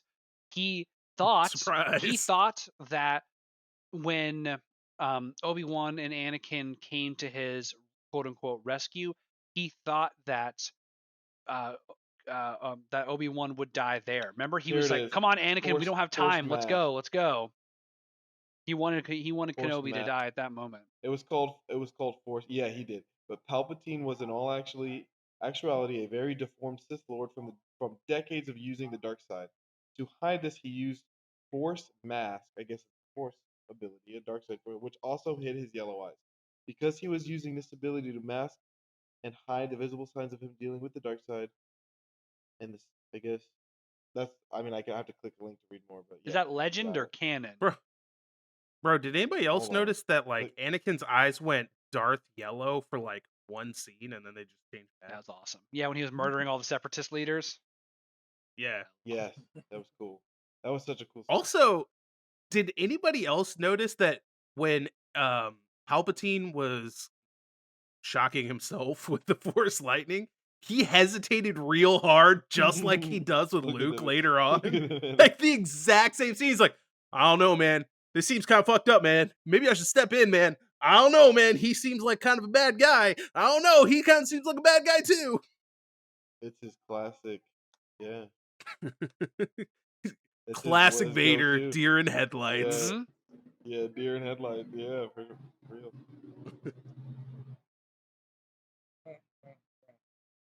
But I thought it was It's just sad. I thought it was It is. one of the pivotal scenes. Now, with this whole movie, I thought it was a 6 out of 10 until Order 66, and then right when that order hits, it goes to a 10 out of 10 for me. Like it just Kylo it Ren was has moving five. it was moving quick, and then once Order 66 happens, it's just nonstop until the end of the It is.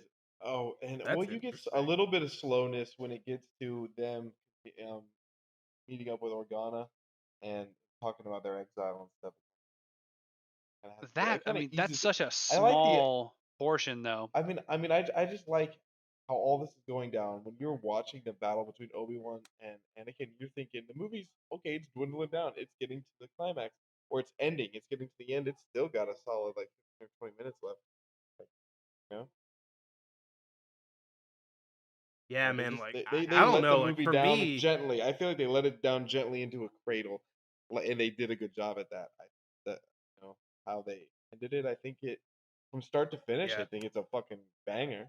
You know, Yeah. for sure, dude. I would say like I might be jumping ahead a little bit here, but I would say that this movie is probably on the same level as Episode 5 for me. Yeah. Oh yeah, for sure. I would put them up I there. I think they were in my top three. If we had our to make our own, didn't we do that? We made our own three favorites. We talked We about did that. after the original trilogy. I Yeah. I wonder I how that's honestly gonna can't change. argue that one. I mean, this one, damn, it's such a good freaking movie, and I forgot how it still continues that political intrigue, space drama that happened in the second one, which was the best part for me of the second movie was the actual like political plots and things going on. But this Well, one just that brings and it to a the action was pretty. this one just brings it to a climax.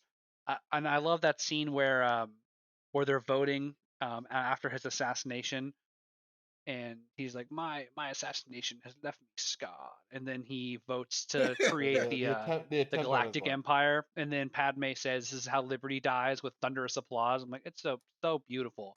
Love that scene. Yeah. So Thunderous accurate, applause. dude. Like, That is that I think that was really like she is. I really like that she said that for the whole universe. That's like this is how liberty dies.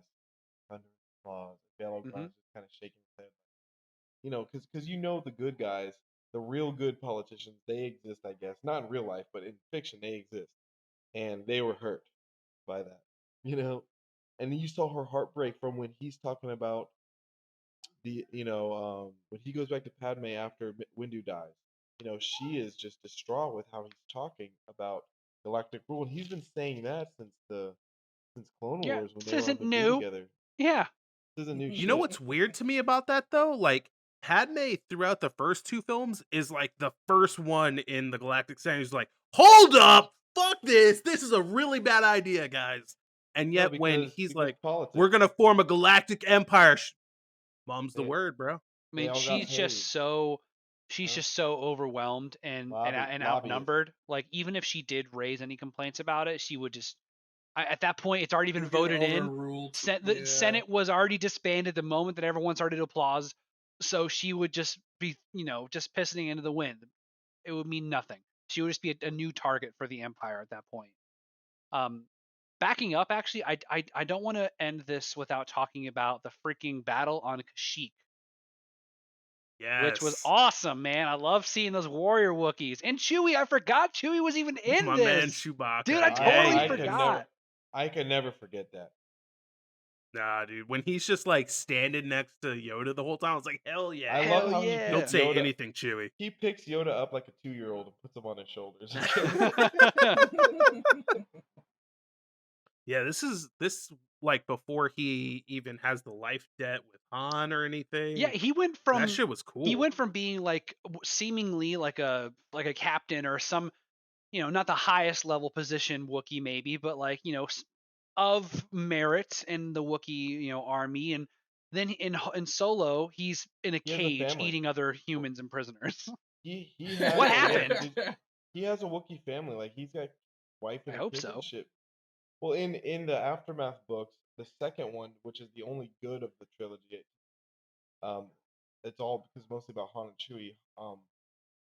Chewie gets taken captive by The the re- slavers. by this yeah he gets enslaved or something, and he's like stuck somewhere. I think with like some maybe old Imperials or something, or like this prison thing, and they have to go break him out or some shit. But like Yeah, him and Ahsoka break out together. he went to go save. Oh yeah, he went to go save his family or something. That's how he got caught. Like after I think him and Han were doing that's what they were doing together. They were trying to like save Chewie's family or something, and Chewie ends up getting caught up in jail or something. Yeah, I mean, Yeah. I want more battles on Kashyyyk. I thought that was beautiful scenes, awesome Is it not freaking. Kashyyyk? Is it Kashyyyk? They pronounce it Kashyyyk, Uh, and I've yeah, I always think known it it's to be Kashyyyk. Kashyyyk. Yeah. Okay. I mean, No, maybe they say it wrong, but I think they officially you're say probably right. My friend Tim, growing up in my neighborhood, he was like if you guys think I know a lot about Star Wars, I am nothing compared to him. He's the reigning like like knowledge of it as far as I'm, and he would always Oh, pronounce here it you go. Kashyyyk, but he would read a lot of the old books. Maybe it's just his. That's Yeah, so I checked for you. Originally in the EU, it was Kashyyyk, and then they changed it officially to Kashyyyk. Oh, good. Really? Yeah, it used to be spelled with one Y, then they added two more for emphasis. Excellent. You know what this word needs? More Y's. Well, All right next to each other. the Y wing is underappreciated, I think. The- Extra Ys. The Yeah, Y it is. wing is underappreciated. Yeah, I mean, it 'cause has it its can place. it has an EMP, and you could disable ships with it. It's such a weird design though. It looks so exposed. It is.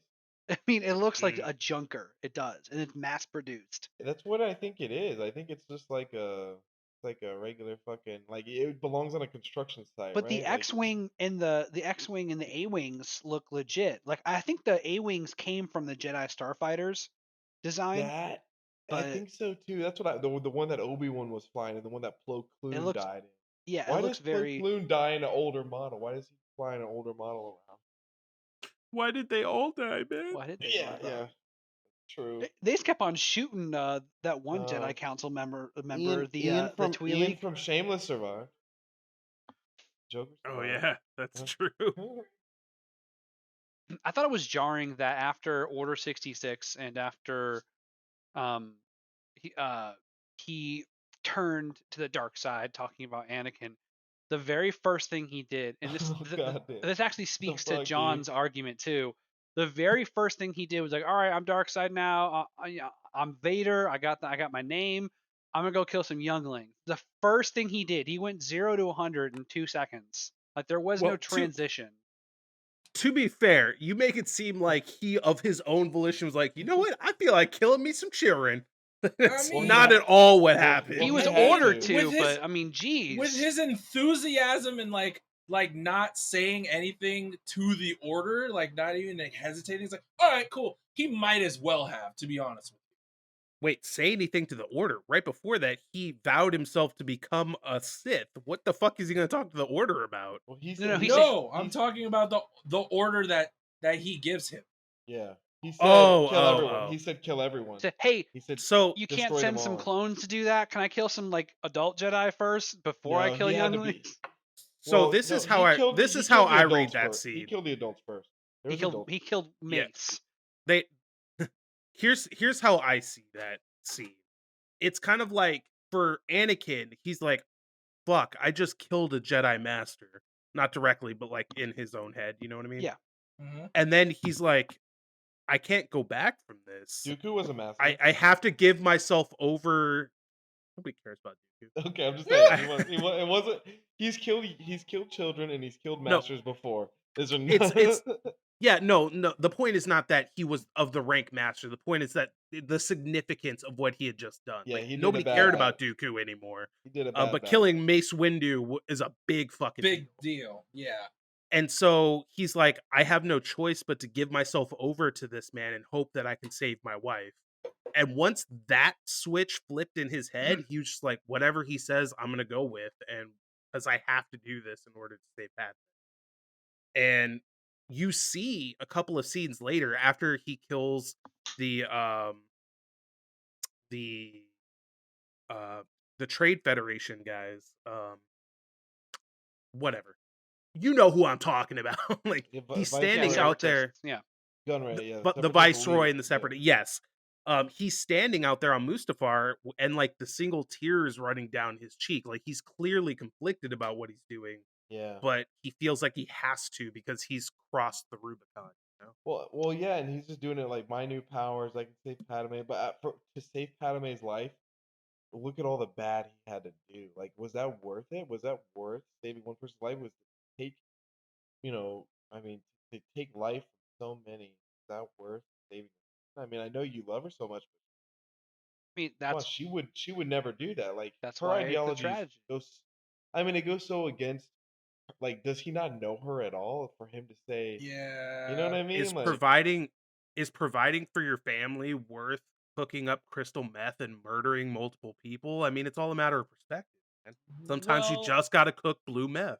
Well, that's the okay, thing. It's yeah. like it's two things. Like if you're with a partner You're Like kicking blue meth, you're the rich. things that Okay? you do, it's not just if you can live with the decisions you made. It's the person that you're with or want to be with can live with the decisions that you've made. Yeah, how like And we've yeah. established Padme has very iffy decision making skills when it comes to people that she loves. But like, if he laid So out everything that he had to do to get to that point, she would have been like, "Nah, we're well, done." She well, probably would have lost the kids right there. She literally says that to him on Mustafar, she dude. knew, yeah, she Yeah. knew, she knew he killed younglings. She says about killing younglings, and he's like, he's trying to, turn you against me, blah blah blah. But she already It's had like a you bad did that taste in her mouth. yourself. Yeah, you Yeah. have done that yourself.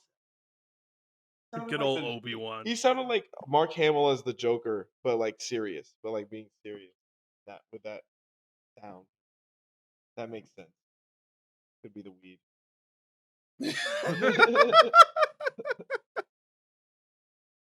Yeah, I don't know, man. Like, it's weird for me because I used to be in this camp of like this whole turn that Anakin takes is stupid as hell. It happens way too fast and doesn't make any sense. But watching these three movies back to back to back, I kind of understand his headspace, you know? Like it just Yeah. it Oh, I think I know You why. can I feel like I understand, put myself like, in you his can shoes a definitely little bit. understand his motives. You can Yeah. understand his motives, I mean, yes. these dreams are But haunting him, and he's so afraid for her life, and but he's so manipulated. Like, how much of a like child are you in your brain that you can't see the obvious? But it's always easier for us to see it, right? Say that. yeah, hindsight's 2020, and we're like the observer with all the information given to us. But like, my qualm is that he goes through with so many huge decisions with very little push, in my opinion. yeah, but there's no push when you're dealing with a Sith Lord. Like there's there's no like, listen, bro, we're in this together. There's no He together. he Like made it he doesn't seem give a like fuck about no, he Anakin. doesn't. You're a slave. A Sith apprentice is a slave. You know what I I'm mean? not even talking about when he becomes an apprentice. I'm talking about before, like He the did make it steps that seem he. like being a Sith wasn't bad. That they're not evil. That like it was. I'm your friend. I'm your your buddy here. He really did manipulate. Yeah, Right. oh my But god. I don't know, man. Like I just feel like up until the point where he finds out that he's a Sith, he goes with him because like that's his dude. Like, like Anakin's just like, this is my guy. He's telling me what I want to hear all the time. He's telling me Yeah, how great I am all the time. I'm a little kid, I don't know any better. And so when that turn happens, for him to stand his ground and be like, you're evil, you need to be turned in, and turn him in is a big moment for Anakin in my eyes. Like Yeah. he Yeah. It did was. turn his back on him. But at the same time, the way he talked to it about Mace Windu was he's like, I'll go with you. But you could kind of what I felt is I could see that he wanted to be there so he could play it out, like so he could play his field and see which side was going to be the justified side. And I don't know if he. I think there is some sort of manipulation with Anakin. Maybe not good, or maybe it's bad writing that there is, but the sense that he wants to go with Windu not because he wants to defeat Palpatine. He wants to see what value, maybe what truth there is to Palpatine helping him learn new powers in the Force inside his life. Like he didn't want. He remember he's like when Windu's about to kill him. He's like, it's not the Jedi way. This is all of a sudden not the Jedi way. You fucking decapitated Dooku, but Well, not, hold on. Like he said the same thing with Dooku too. yeah. But I mean, now he's wanting to save Palpatine's life because he's like, I need him alive or something, and that's when he cuts Yeah, Windu's and arm. and and that's the entire point, right? Because Yeah. at that point, Palpatine has told him that he knows how to save Padme, which is something that the Jedi Order is just kind of like, just let it go, man. Well, Everybody dies but eventually. that and the irony though again is like we all do die. That's a truth, one of the four truths. But that would have been the answer. She would have lived. They would have lived. Maybe I don't know about them having the kid. He would have eventually left the order at some point. I think if it played out differently. Also, this is something I wanted to mention at the beginning of this, but I mean, I think honestly, I think if I'll let you finish. I don't mean to cut you off, but Okay. Well, um I don't know. It's way kind of off subject now, but what if that when they crash landed the ship, what if they just all died? I mean, Yeah, they said they were flying the ship in, and that it was just crashing.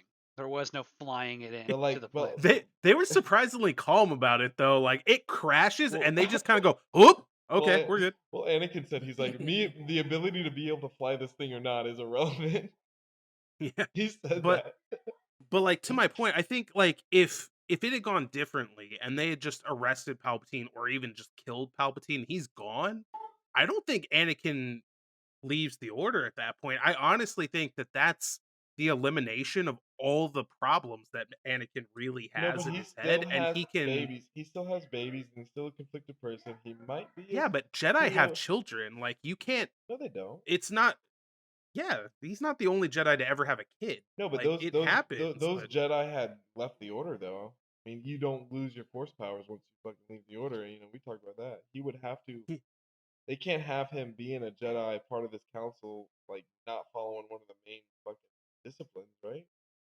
I mean, that's but there is no like you can't be out there smanging it to girls if you're in the Jedi Order. No, Don't no, no, no, That's no, no. not it's not a You can't. Jedi rule. Like You can't the have point, attachment. You can't have attachment, but I says bet you Mangin. could yeah, sleep. You could sleep with hookers. I bet. You know, as long as there's no but attachment. and that's my point, right? Like Right. Anakin could learn to let go of this deep attachment to Padme without stopping loving her.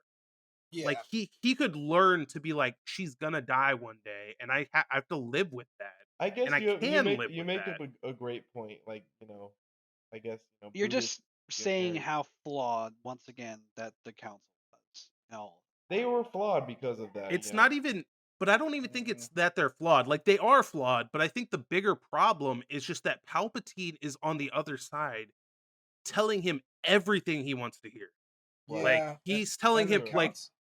instead of telling him like, well, the council's not going to make you a master because you're not ready, dude.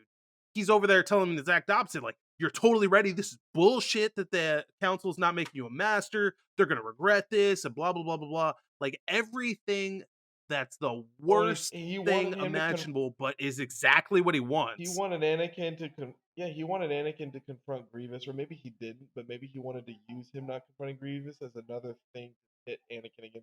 Oh, they don't recognize how strong you are. Like he was really using that one, Yeah, you know. yeah. He knew But that Obi they Wan weren't is the going to let clear. him go, but he planted Right, that seed.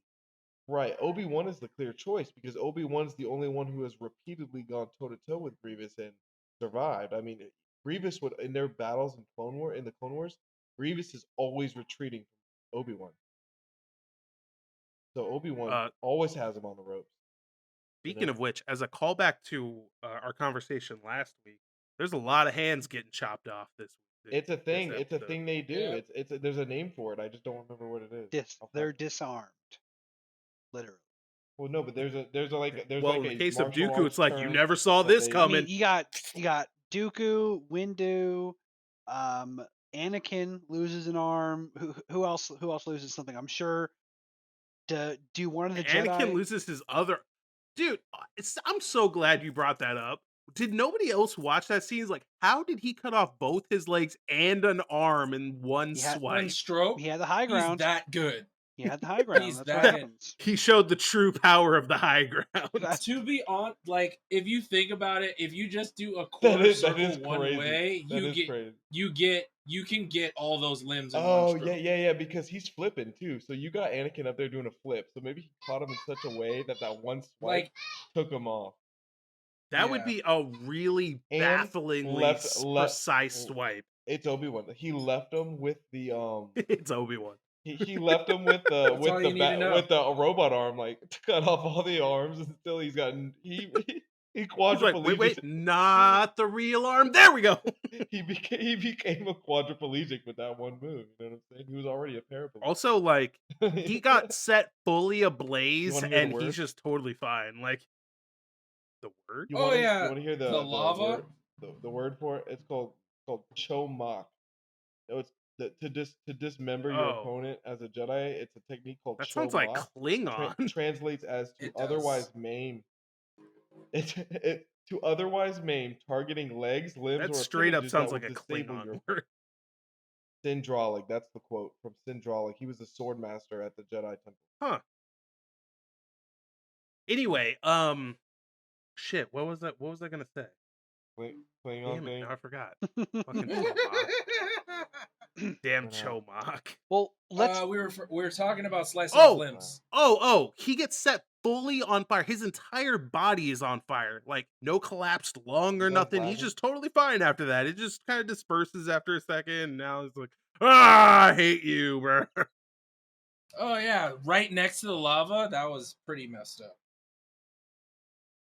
Yeah, dude. Like I can't tell if Obi-Wan left him to die right there, or he was just like, I can't finish this, and we'll just like see what happens. I mean, if he would have just finished it, it would have been so different.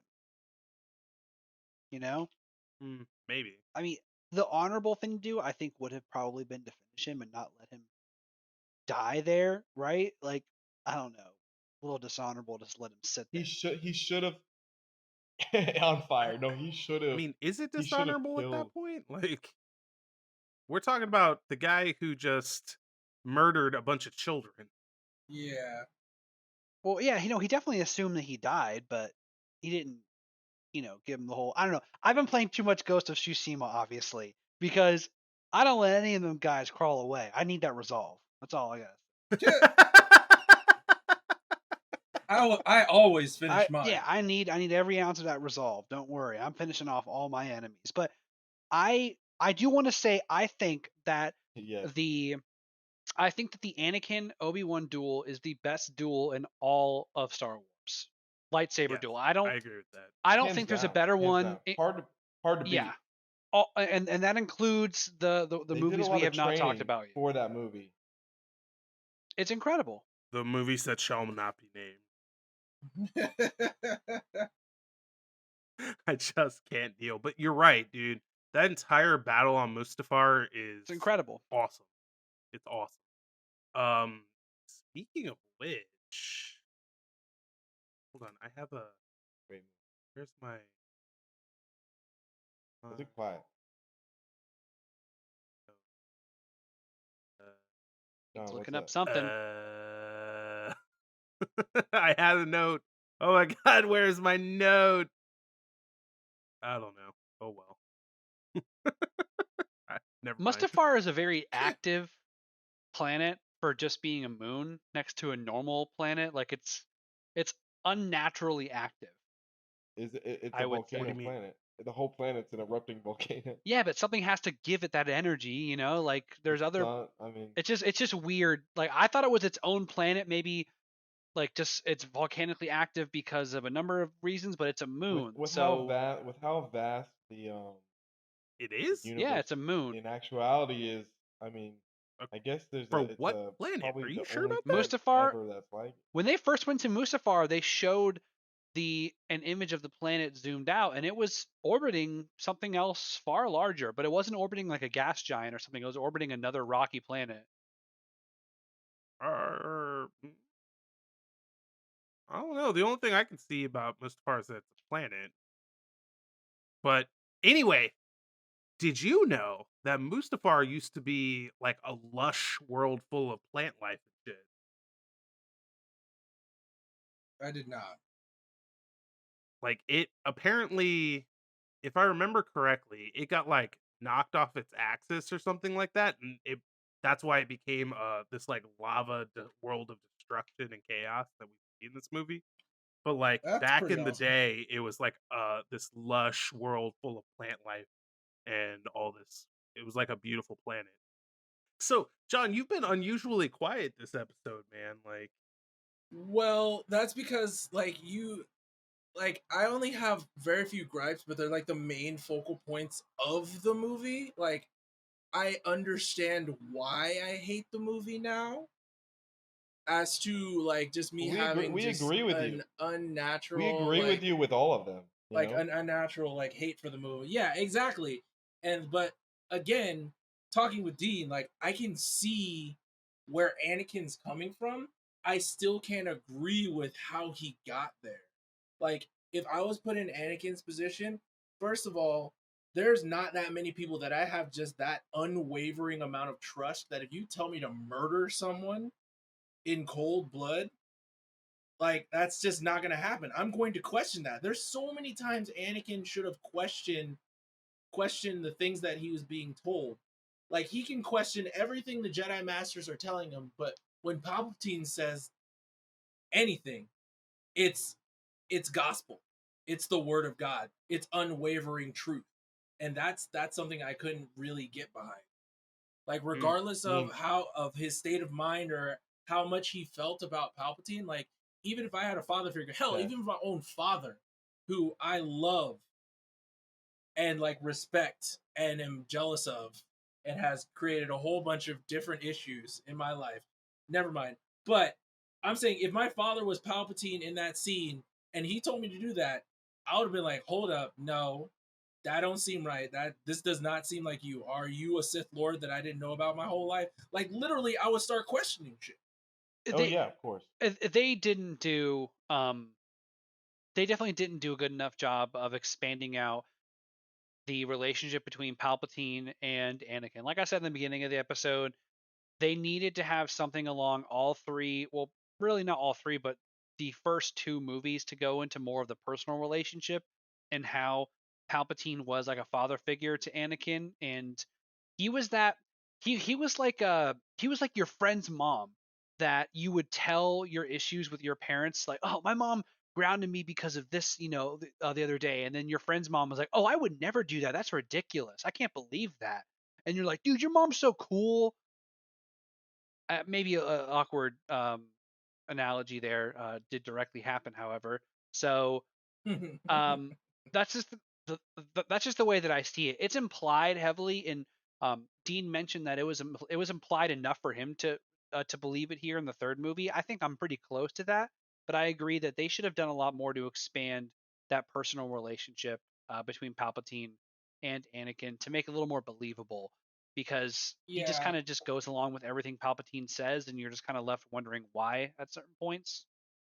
Yeah, it just seems like he's a dog on a very short leash. Honestly, that's what it's making him seem to be. And I agree with you. There should have been like a 5 to 10 minute scene, or just like a 2 minute scene where Palpatine says something and a Jedi Master says another thing, and Palpatine is just proven unequivocally right. Oh, You know what I that would mean? have been a good idea. Yeah, That would have solved the whole issue I'm having right now with just 2 minutes of and that that. should have happened. Like the Jedi Council, Yeah, yeah, that should have like the happened in Jedi the Council first said, movie. Like in the very first movie yeah, when he was a kid, that's when he has that real big impact. He sees someone like Obi-Wan who is infallible. Like when he's a child, anything Obi-Wan says is going to be law. He's so impressionable at that age. For Palpatine to come in and maybe just totally usurp him, just undermine that.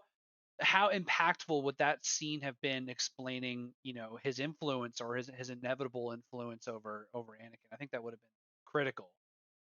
Yeah, I it don't would have know. I become just a way didn't better feel like it movie. was necessary. You kind of saw it a little I bit in the third one when he's going over Darth Plagueis, like that story when they're watching that weird space play thingy, whatever the hell was going on.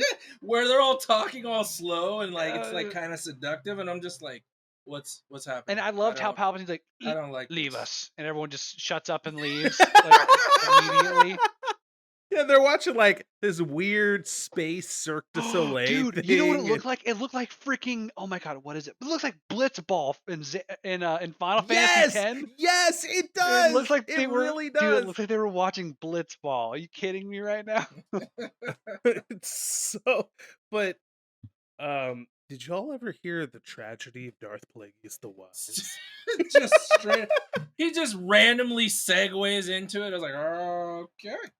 You know what's Alright. weird about that scene, rewatching it though? Kind of like what you were talking about, John. Like, he goes, yeah, it's not something the Jedi would tell you. And Anakin doesn't at all go, wait, what? Why the Yeah. fuck do you know this? Yeah, like again, like there's so many things that he does that would literally like throw off any sort of warning sign. And like I would have at least tried to talk to someone else about it. I was like, hey man, like Palpatine's been talking a lot of this Jedi mess and like knows a lot about Sith. Like, Does he have access to our libraries or something? Try to figure out how he knows this stuff. You know what I mean? I don't know. It just you have to assume that Palpatine is just that influential to him. He's always been right. He's always led him You have to along. make that assumption, or the movie legit falls apart. Honestly, the whole trilogy falls apart if you don't make that assumption. Yeah, I don't know that it's necessarily an assumption. They do, Like, I yeah. think that they make it pretty fucking explicit. They do a pretty good job of of kind of backtracking and explaining it in the third movie or filling in those gaps. My biggest complaint when I was younger, when I watched this movie for the first time, I remember it so vividly, was I had no idea why he turned so quickly. And I remember talking to my friends about that after watching the movie, being like, they crammed all of this stuff into the third movie and they rushed everything to explain him turning into Darth Vader. Like, I always remember that souring me and me being pissed off about it. And now going back and watching the movie again, I can catch the subtlety. I can understand and infer more. I'm just more intelligent than I was when I was 15 years old. Barely. Let's not. That's Don't worry, terrifying. Dean. I'll get in front of the insult for you. Don't worry. But like, I understand it more, but they absolutely should have done. They should have done a little bit more to expand it and to include more of it in the first and second movie. It could have been done a lot better. I mean, the sequel trilogy suffers even more from this type of stuff, where hindsight, explaining, setting up major plot points, not totally doing 180s and then changing character motivations during one movie, and but it is what it is. And overall, I would say that the third movie, I mean, I don't think it's better than 5, but it's up there for me. I think that my top has actually changed since last we spoke. Oh. Yeah. Really? Yeah. What does that look like? Episode 3 is creeped up there. So of the 6 that we've seen, I would have to say that it goes 5, 4, 3, 1, 2, 1. 1, 6, 2. I think 2 is still my least favorite of the 6. So threes come up. I originally liked 6 more than I liked 3. Recency bias, of course, could be affecting me because I just watched it today of the same day we recorded. But I do think that it's a more complete, compelling, and chocked full of a hell of a lot more than just nuts than the 6th movie is. There's a lot of shit happens in this, man. It feels like 3 movies. Like, I'm done watching it, I'm exhausted because it's just it's such an epic tale. You know what the biggest problem for me with episode 3 is? There's no pod race.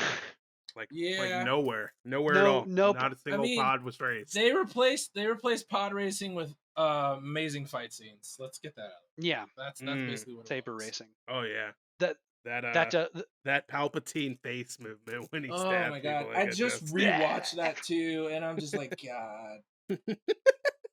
He's so stoked about it, dude. It's like he's pleasuring himself with a lightsaber duel. That's what it's looking. He's getting off on it, man. He loves it. I love it when Palpatine goes full evil, man. I just love it, him showing that side of himself. Mm-hmm. Like, when he really lets it go and he's not trying to trick anybody or anything, he's just like, I'm gonna fuck some shit up.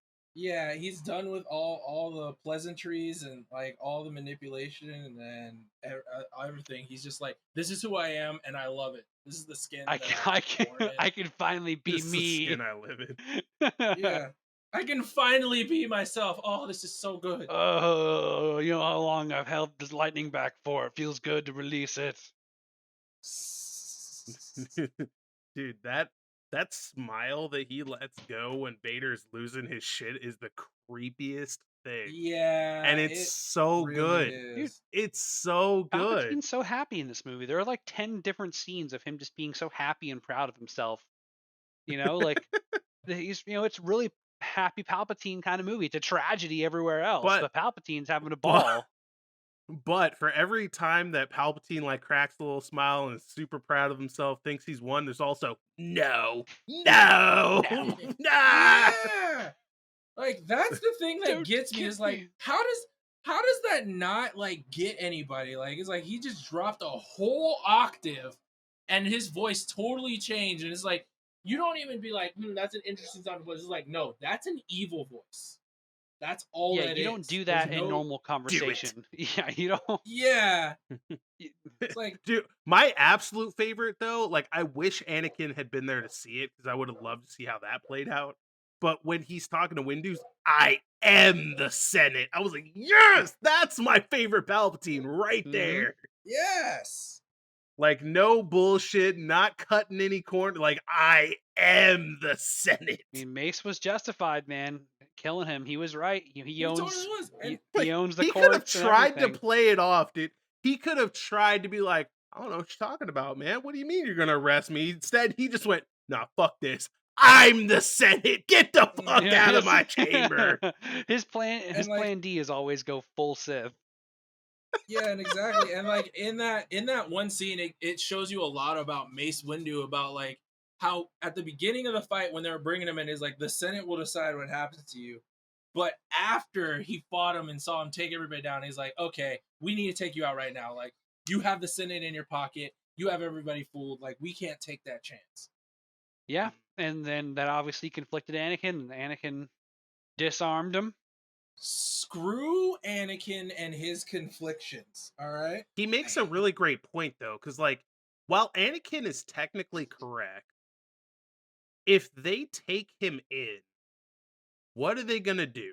Be like, well, he was evil when I was talking to him. Yeah, it's gonna be Mace Windu, and it's the words of Mace Windu versus Anakin. Versus the senator, Anakin and the senator. It would have who's, been messy. Again, got everybody in his pocket. Yeah, exactly. And he owns the courts, he owns the Senate. So even if they did convict him, even if they did quote unquote impeach him or whatever the process would be for a Galactic Senate, there would be no action. Nothing would be enforced, right?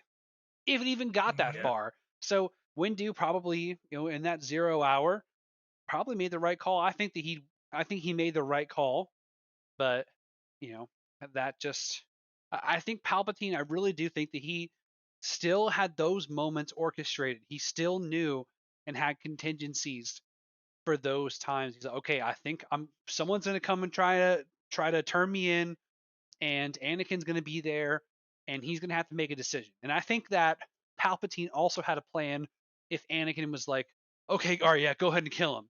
Right? I think he had another contingency. He probably had something else. What the hell was his up his sleeve. contingency? No, I don't What, think what so. is it? I don't A think he was spare as, lightsaber in his boot? I don't think he was as defenseless as he was making himself out to be, because then immediately once Windu was disarmed, he was like, I got you, bitch, and he was unlimited power. Like, I think he was playing it up a little bit. Of course, he was pleading for his life. He was egging Anakin in, saying, I'm the innocent one. Look how terrible the Jedi are. Mace Windu is a representation of all the bad things that the Council's doing in real time. Make a decision. So I think that he probably had something else up his sleeve or some other escape plan or something, right? I think you're giving him way too many like Batman credit points, dude. No, Like, I don't think I was he about had to say another. the same thing. Like I could say this, like his manipulation was masterclass, yes, but he got lucky in so many instances, and the fact that Anakin, again, was just such an unwavering support of his is the main reason. But again, say Anakin was called to another place or he wasn't going there, he's done. Period. 100%. 100%. Yeah. Like, all it takes is for Anakin to not show up, and Palpatine is dead. I don't It's know. That's a hard one. That's a really difficult one. Even after he surprised him with the Super Bowl halftime show and he blocked it, no. Like, Jordan, You remember how earlier in this episode I was saying that we're reversed on this movie? You're falling right back into your old bullshit, man. Like, there's absolutely nothing to suggest that he had a plan B for this. In I fact, there's all evidence in the world to suggest he didn't. Like when Mace Windu's got him by the down and lightsaber, he doesn't like have some crafty plan up his sleeve. His response is, "No, I'm just gonna shoot lightning at you and hope it kills you." basically. And then what does he do? Then how do you go to Anakin like, listen, man, like he kind of went nuts, and I had to use this super evil Sith move to kill him. I know you like turned me in, but like we're still bros, right? Like what's the move at that point? I think that he was obviously so confident in his plans, and he was so confident knowing how Anakin would react and what would come of all of this, that he made those decisions. He put himself in that position. But I mean, I don't really have much of a leg to stand on here. I'm not going to argue for this one at all. But I wouldn't be At surprised. least you admit it. I wouldn't be surprised that if they, you know, if being in his position, he didn't have some other plan B, C, D, E, F. I mean, of course he's thinking about, what's going to happen if Anakin doesn't come back. Your only argument to that in the movies is he didn't have any plan B when Vader turned on him in episode 6. I'll help you with that. So he Sure just didn't. assumed, like, he didn't plan for, well, what if I bring his son, which I told him Well, that hold on. died. Turns out in episode 9, we find out he did have a plan for Vader turning on him. Oh, God. We'll get there. We'll get there. Oh my god, it's so bad. We'll get dude. there. That's delicious. So yeah, I mean, you don't become emperor of the galaxy without making some gambles, right? So he made the right ones, I guess. What gambles when you can just clone yourself? Oh God, might seem unnatural. So dumb. God, You know what I can't thought? even talk about those right now. You know what I thought was kind of dumb that I never liked? The fact that Padme just Hmm. dies of a broken heart. That was kind of dumb. I mean, giving birth to twins. Nope. And Nope. like, They say medically nothing is wrong with her. They make a point. She's just lost the will to live. I understand that medically nothing's wrong with her, but when you're in like giving birth is a huge like stressful, like fucked up situation. Like one thing going wrong could mean the end of your life. Like I was actually scared when she went into the room to give birth, but with Padme being in like that kind of state, like there's arguments that your mental state does directly affect your health. And like after you've learned that the person that you love straight up killed a bunch of kids and killed a bunch of Jedi and basically has been doing all this evil shit in your name for you, that is going to have an effect. And like I agree with them saying like, oh yeah, that's totally fine. Like that would affect her mental state, which would in turn affect her health while giving birth to twins, which is a huge undertaking in itself. Yeah. I mean, I can't argue it. That's what they said happened, so it happened. But she had a broken heart and had died of shock or however you want to explain it. Just kind of felt weird. And I always felt like it was a convenient excuse to not write a better reason for her dying. They got close. Yeah, they got close to it with Anakin force choking her, which I thought was really extreme. That was super unwarranted, like with his character. Yeah. But like Yeah. even how far he had turned to then force choke the reason he went to the dark side, that was a real big stretch for me. No, yeah. No, like- I bought that 100%. Really? What? Yeah, dude. Get Like, outta here. because like at that point, Anakin has figuratively and like literally crossed the Rubicon, right? Like he's fully given himself to the dark side. So for him to then get angry at Padme and not think about the consequences of just choking her out makes perfect sense. I mean, Would the you first thing think he it was strange if Vader choked out somebody in the original trilogy? No. In fact, he No. does it multiple times. In episode 5, he's just killing mofos left, right, and sideways. the first thing he does after being resurrected or um, have his exosuit on is ask about Padme. The whole reason he did anything was for Padme. I think it's a stretch, at least for me, and how I feel about the story. It was a Jordan, stretch for have you ever gotten to a fight with your wife or with a girlfriend in the past? and wanted to choke. I didn't say that. I I don't. asked if you had ever gotten in a fight with them before. Yes. I He didn't say knows anything- where you're I going mean, with this. I mean, if you want to throw in choking to really drive this point home, I'm not going to stop you, but you might want to consider the implications of that. So 'cause that's- yes, he's mad because he thought that he thought that she brought Obi-Wan there to kill him, but I still think the force choke was definitely too far. Not that not that I don't mind him force choking people, right? But Mhm. it's just like that out of everything, it just seems so fucking extreme. It just didn't feel it didn't feel right. Like killing younglings, sure, sign me up. I'll be on that wait list. But choking the reason that you go to the dark side, knowing that she's pregnant, I don't know. That one, it just felt like they really wanted you at that point. The last like 30 minutes of the movie, like, oh, we really gotta have people hate this guy now. We really gotta sell the fact that he's super evil. What would you rather him do? But just be like, okay. No, still maybe force push or just toss just something, yell at her, maybe not physically harm her, knowing she's pregnant. It just seemed like such an extreme thing, even for his state, and even knowing everything. When literally he's doing all of this for her protection. He's 100% only did everything for her. He doesn't give a fuck about the council or anything. He only made these decisions because he wants to protect her, and he's gonna immediately, like, their first fight, he's gonna force choke her. It just, I don't know. That just felt Yeah, but like he's a Sith Lord.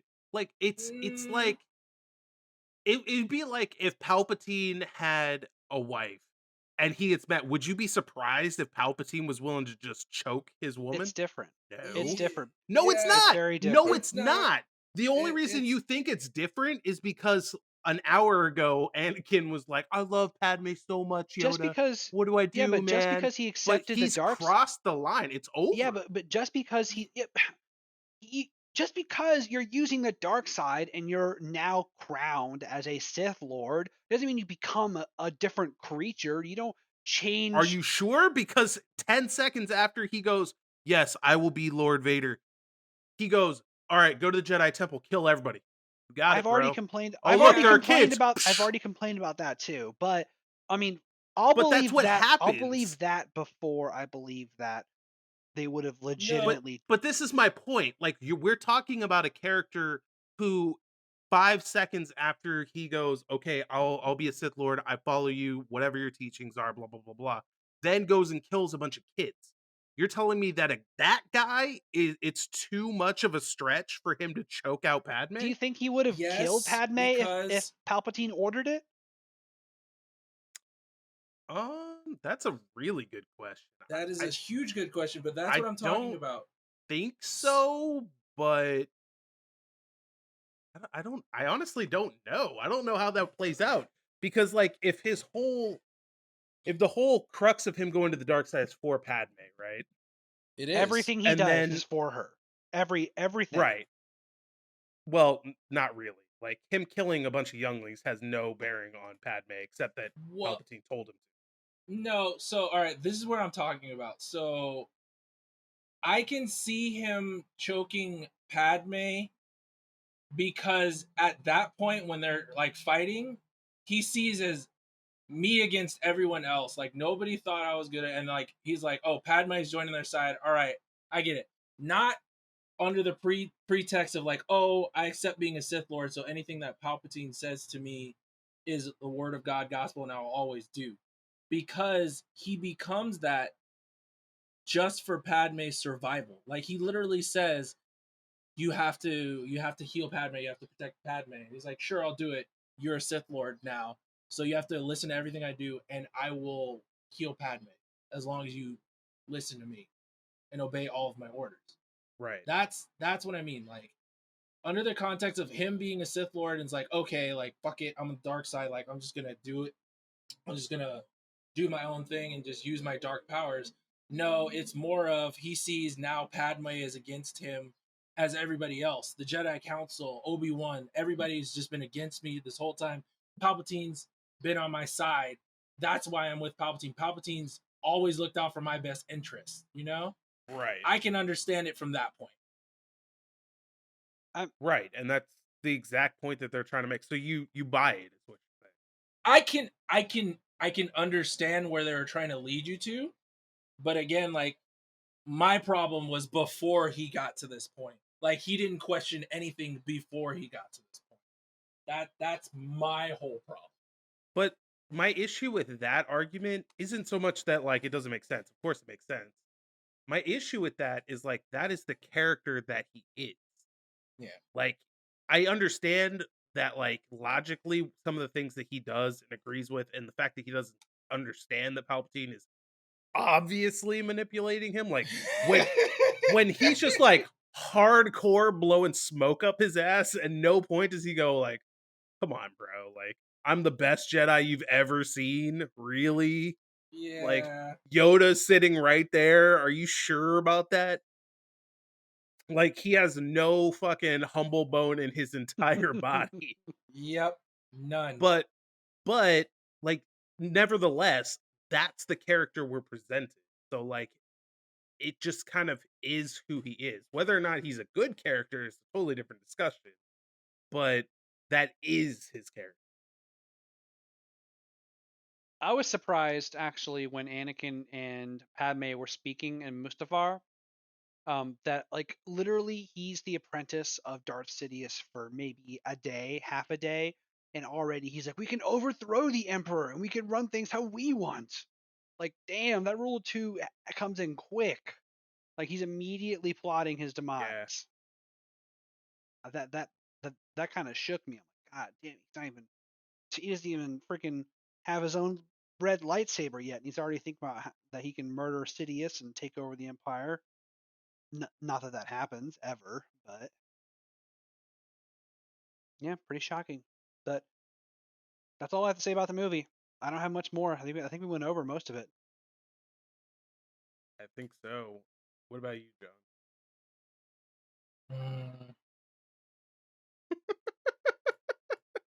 I don't know.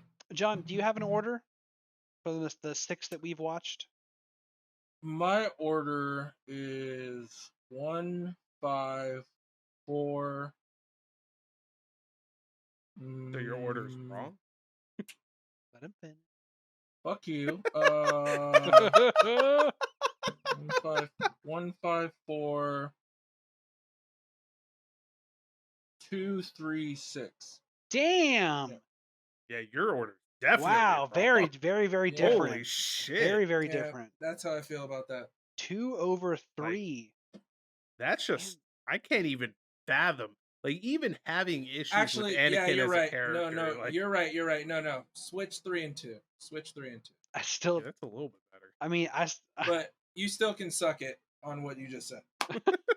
Those Ewoks have you so sour that it is the last on the list. I'm just saying, like, it's just like everything. Like, I get like again, like I can like even though I hate Anakin and like the decision that he makes, I can see where he's coming from. I can get in his headspace and be like, yeah, if I was distraught enough, maybe I would make this choice. But like in 6, like it just didn't like come together coherently enough for me. And then to have such an underwhelming fighting force topple the galactic empire and overthrow them and basically like end this whole war that's been going on for years and years now. I won't defend it. I mean, at this point, I feel like for the first 6 movies, I can't really fault anybody for their opinions on where any of them. Because I think if anything, we've determined from rewatching these movies that they're all flawed. Yeah. Some more than others, absolutely. Well, some definitely more Yeah, than others. some- Like, I don't think there's any questioning that 2 is Well- one of the most flawed films in the whole entire I think franchise. I think some Yeah, movies but are at least some movies have not I wouldn't say they're all deeply flawed. I would say there are flaws in each one. I think there's deep flaws in narration and forced perspective. they assume too much. Like they assume that you're just gonna get it. Yeah, I mean, I get it because I know Dean's of the nature where he feels that if they force feed you all the information that you need, that it takes away from the movie and it makes you feel like you're an idiot. Like they think you're an idiot and that you need all this information. And yeah, like you can assume a lot of stuff, but like there has to be a point to where you have to lead them in the right direction without leaving too many questions of not just their motives, but like actually, yeah, their motives and how they got to that area. Like, there's rewatching these, like, I'd never noticed how many holes there were and how lucky Palpatine had to be in order to complete his master plan and rule for as long as he did. Yeah, I mean, like, it's funny because rewatching these movies, like, I never realized how unbelievably lucky he got. Yeah, I wouldn't say unbelievably lucky. I think dude, Unbelievably lucky. just the Mace Windu incident itself. Anakin is a minute late, he's dead, and then Mace Windu is just gonna be playing with his head, like sitting in his chair with his feet on his desk. Like, so what are you here for? I mean, I think I just killed the Sith leader and the Emperor. Like, I mean, what's I up? think those things are calculated. I think that yes. Damn it, Troy. I cannot stand how much you just, like, randomly infer from these movies. No, I don't think it's an. I It's don't. like, I mean, I think it's totally I don't think calculated. that it's Based on I what? don't think that it's A inferred. calculated risk. I mean, he's orchestrated everything that's happened. So things that are significantly more complicated than what's going on in these movies. And obviously he assumes Anakin's going to come back. Now, does he get lucky that he comes back at the exact time that he foresees him coming back or needs him to come back? Of course. Yeah, but it's not like he's not like tripping over himself and just gets lucky. It's not really luck. It's he's making calculated risks. That's the thing. Like I wouldn't use the word luck. I would say he takes significant risk and he does pay off in the end. But it's not like Bro, he like, didn't. It's not like he just made up his mind when he saw Anakin and was like, you know what, I'm gonna tell him. I'm gonna tell him everything. I'm gonna come out to him. I love this boy. I'm gonna let him know what's going on. And then he's like, oh no, you're gonna go tell Mace Windu. Oh, I didn't know you were gonna do that. Oh shit. Okay. I should probably just stay in my freaking office the whole time and not act like I'm waiting for you. He was clearly waiting for them to come back. So he knew what was happening throughout this entire exchange. So he took a significant risk and he did pay off, but he didn't like none of these things surprised him. I would say the time he got luckiest throughout this entire movie is probably the beginning scene with them not just dying when the ship is falling onto the planet. Because that was that during that moment you can clearly see that he was uncomfortable being flung around and thrown into elevator shafts, and how they even got out of the elevator shaft was real fucking suspect, and that was luck. But you know what's funny is, like, when we were watching that, my wife noted how many times he looks at R2D2 like, yeah, I don't know about this, man. Uh, I would definitely say he was by far the most uncomfortable because he didn't have direct control over that situation. But all the other situations he had control over. He waited for them to come back after Anakin. He knew Anakin was going to leave and tell them. He didn't try to stop Anakin. He could have easily killed him or done something different. He didn't run. He waited for them to return. He knew all these things that were going to happen. He took a risk and it paid off. But yes, there was a small margin uh, of error there, right? Like there was a very small window that if he fucked something up, then he was done for. But high risk, high reward. But my problem with that is I don't think if you're wrong necessarily, but my problem is like the risks that he took easily could have gotten him killed multiple times. Like outright killed. hmm Not even just like, oh, this didn't go my way, we'll regroup and try again later. Like just dead. Yeah, I think that comes with the territory. I mean, if you're trying to usurp 1,000-year democracy and become an emperor of an entire galaxy, I think you're going to put your life on the line more than once. You're going to have to make some huge risks and do some pretty drastic things for those things to unfold. And I mean, obviously, he was right because he ended up being emperor. Now, his hubris, of course, that maybe he was right a little bit too much because eventually his arrogance is what outdid him, which is a theme for all Force users for some reason. But Except for Luke Skywalker. uh, yeah, Go I on. guess. I mean, yeah, no, I mean, I guess I'm not prepared to make that argument right now, but Luke was pretty fucking arrogant. Was he? Well, I mean, in Yeah, episode 6 he was he super arrogant, and he Yeah. made some But calculated ass risks too. But those did pay but off. the thing about Luke is even when he was arrogant, he had a like real tangible plan for all the things he did. Uh, The most like audacious thing that he did where he didn't really have a backup plan if things went sideways was turning himself into Vader. uh, That was the one thing that he did where it's like, this could go ass up for you, well, man. that's the problem. He turned himself into Vader. He thought that he could turn Vader then, and I sense good in you. Join me. We can take down the Emperor. We can restore peace to the galaxy. Yada yada. And he got denied.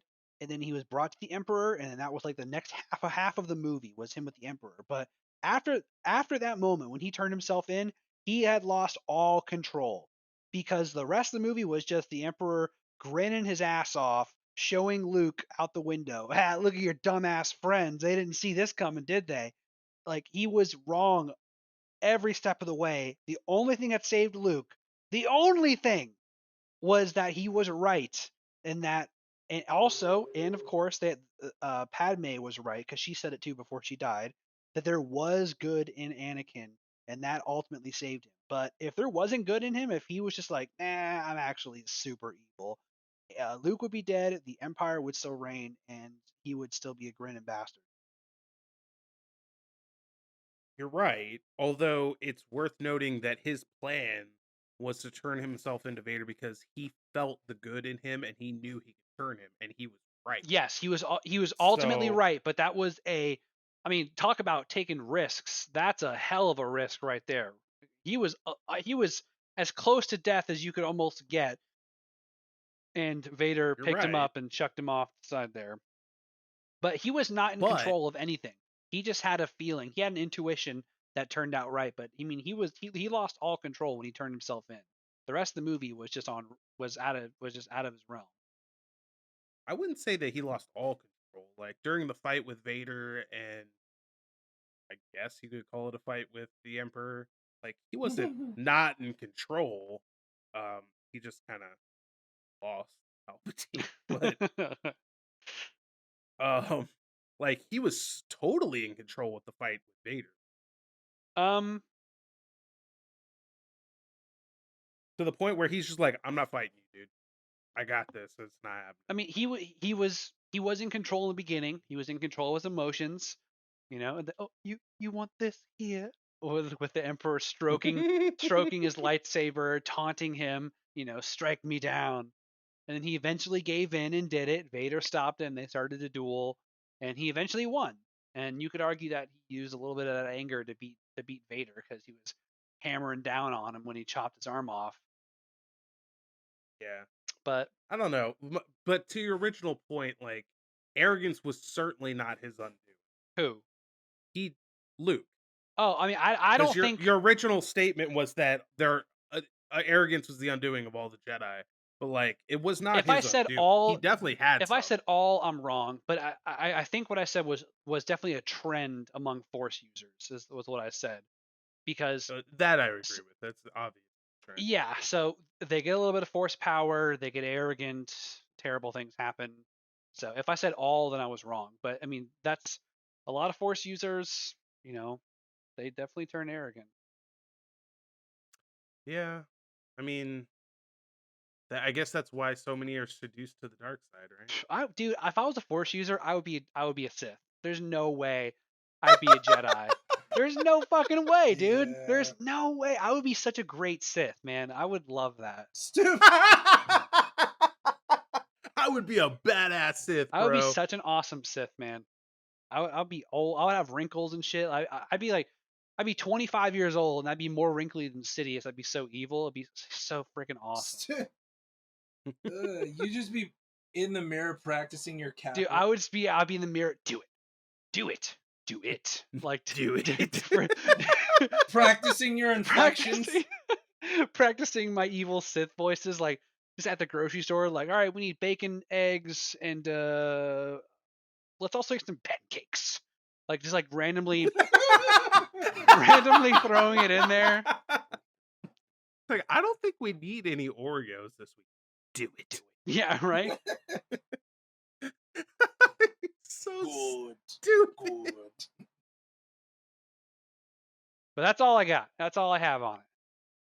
Are you sure this time? I mean, I can talk about cake and chairs, and I only say chairs because I recently had a huge chair episode trying to find a new one. But I'm not even going to get into that tangent. I can talk for an hour about the chair infrastructure for online shopping is ridiculous. I won't even get into it. But I'm done. So one thing I do want to ask you guys before we wrap up is, how do you feel about the prequel trilogy as I definitely hate it. I don't even want to say that I originally hated it. I like it way more now. I really respect it a lot more than I used to, because that's the meme, right? Oh, prequel sucked. That's just kind of that's the standard that everyone goes to. You know, people that don't even know much about Star Wars know that the prequels suck. It's weird having those conversations. But Yeah. rewatching them now, they're awesome. They stumble here and there, but they're damn good movies. They really are. well? The second one's not. Dude. I said stumble. It is a I movie. said stumble. So you know, maybe a whole Yeah, movie. they stumbled over a whole Yeah. movie. What about you, John? As a whole, it's actually a really good, coherent story. Like, yeah, it has dips and falls in it, but like, action's great. It's telling a clear story that leads to a proper conclusion. I don't know if that's because they're prequels and they have to they have a set destination that they have to adhere to. That's neither here nor there, but like, yeah, prequels are actually way better than I originally thought they were gonna be. Mm. Especially compared to like the hate that I garnered for the original trilogy. It's interesting because I would say that for me, my feelings on the movies didn't really change, but what did happen is like I like them all a little bit more. So like I still don't like episode 2. I still like episode 1 the most, but Even more I than like 3? all of them a little. Yeah, for me like I think 3 is a better movie, but I like 1 more than just cuz like I really love pod racing and shit. Like I love Watto and pod racing and seeing Tatooine and all that. Like I just think like despite all my issues with how much of a useless character Darth Maul is, he's a really fucking cool character with I think the only dual lightsaber that we see on screen. I can't remember if they do that in the sequels or not. But for sure in these 6 movies. So like it just does a lot of cool shit, right? But yeah, like my overall enjoyment of the prequels went up, which I didn't really expect. I thought if anything it would go down, but it actually went up. So, well, I don't know about you guys, but I can't do it Yeah, no, we're still doing the sequel. So too anymore. bad. Yeah. Just like I need like a As of week right now, off, yeah, need a break. Yeah. like at least a week off It's before I get to. Jesus Christ, I can't even imagine what I'm gonna have to say about episode 7. it's been an epic. I mean, 6 weeks straight, man. You know, that's month and a half of 5 weeks straight.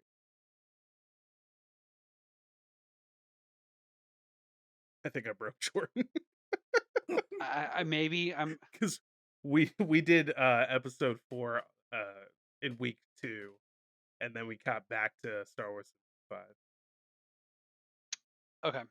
I will. We've done other episodes too, so I'm probably mixing it up. No, So okay, yeah. Anyway, it's been a while. It's been a lot, and it's draining too. Like trying to watch and take notes and really deeply focus on it. When normally if I watch these movies, I'd just be on my couch, on my phone, screwing around, you know. But when I'm watching them for the podcast, I make my best effort to pay attention and do a little bit of research. So it's a lot. so do I. Even though I failed miserably this week because I was just so engrossed in the movie. Captivating, yeah. It really is. Um, I didn't have any issues with this movie really. Um, but that's neither here nor there. My point is that next week will be something totally different, at least for 1 week. Before we go, if you enjoyed this show and you're on YouTube, be sure to drop us a like and subscribe for more of this every Thursday at 6 a.m. If you're enjoying us on your favorite podcast service, please drop us a review. It really helps us out. And don't forget to come chat with us in the Discord. As always, have fun out there, guys.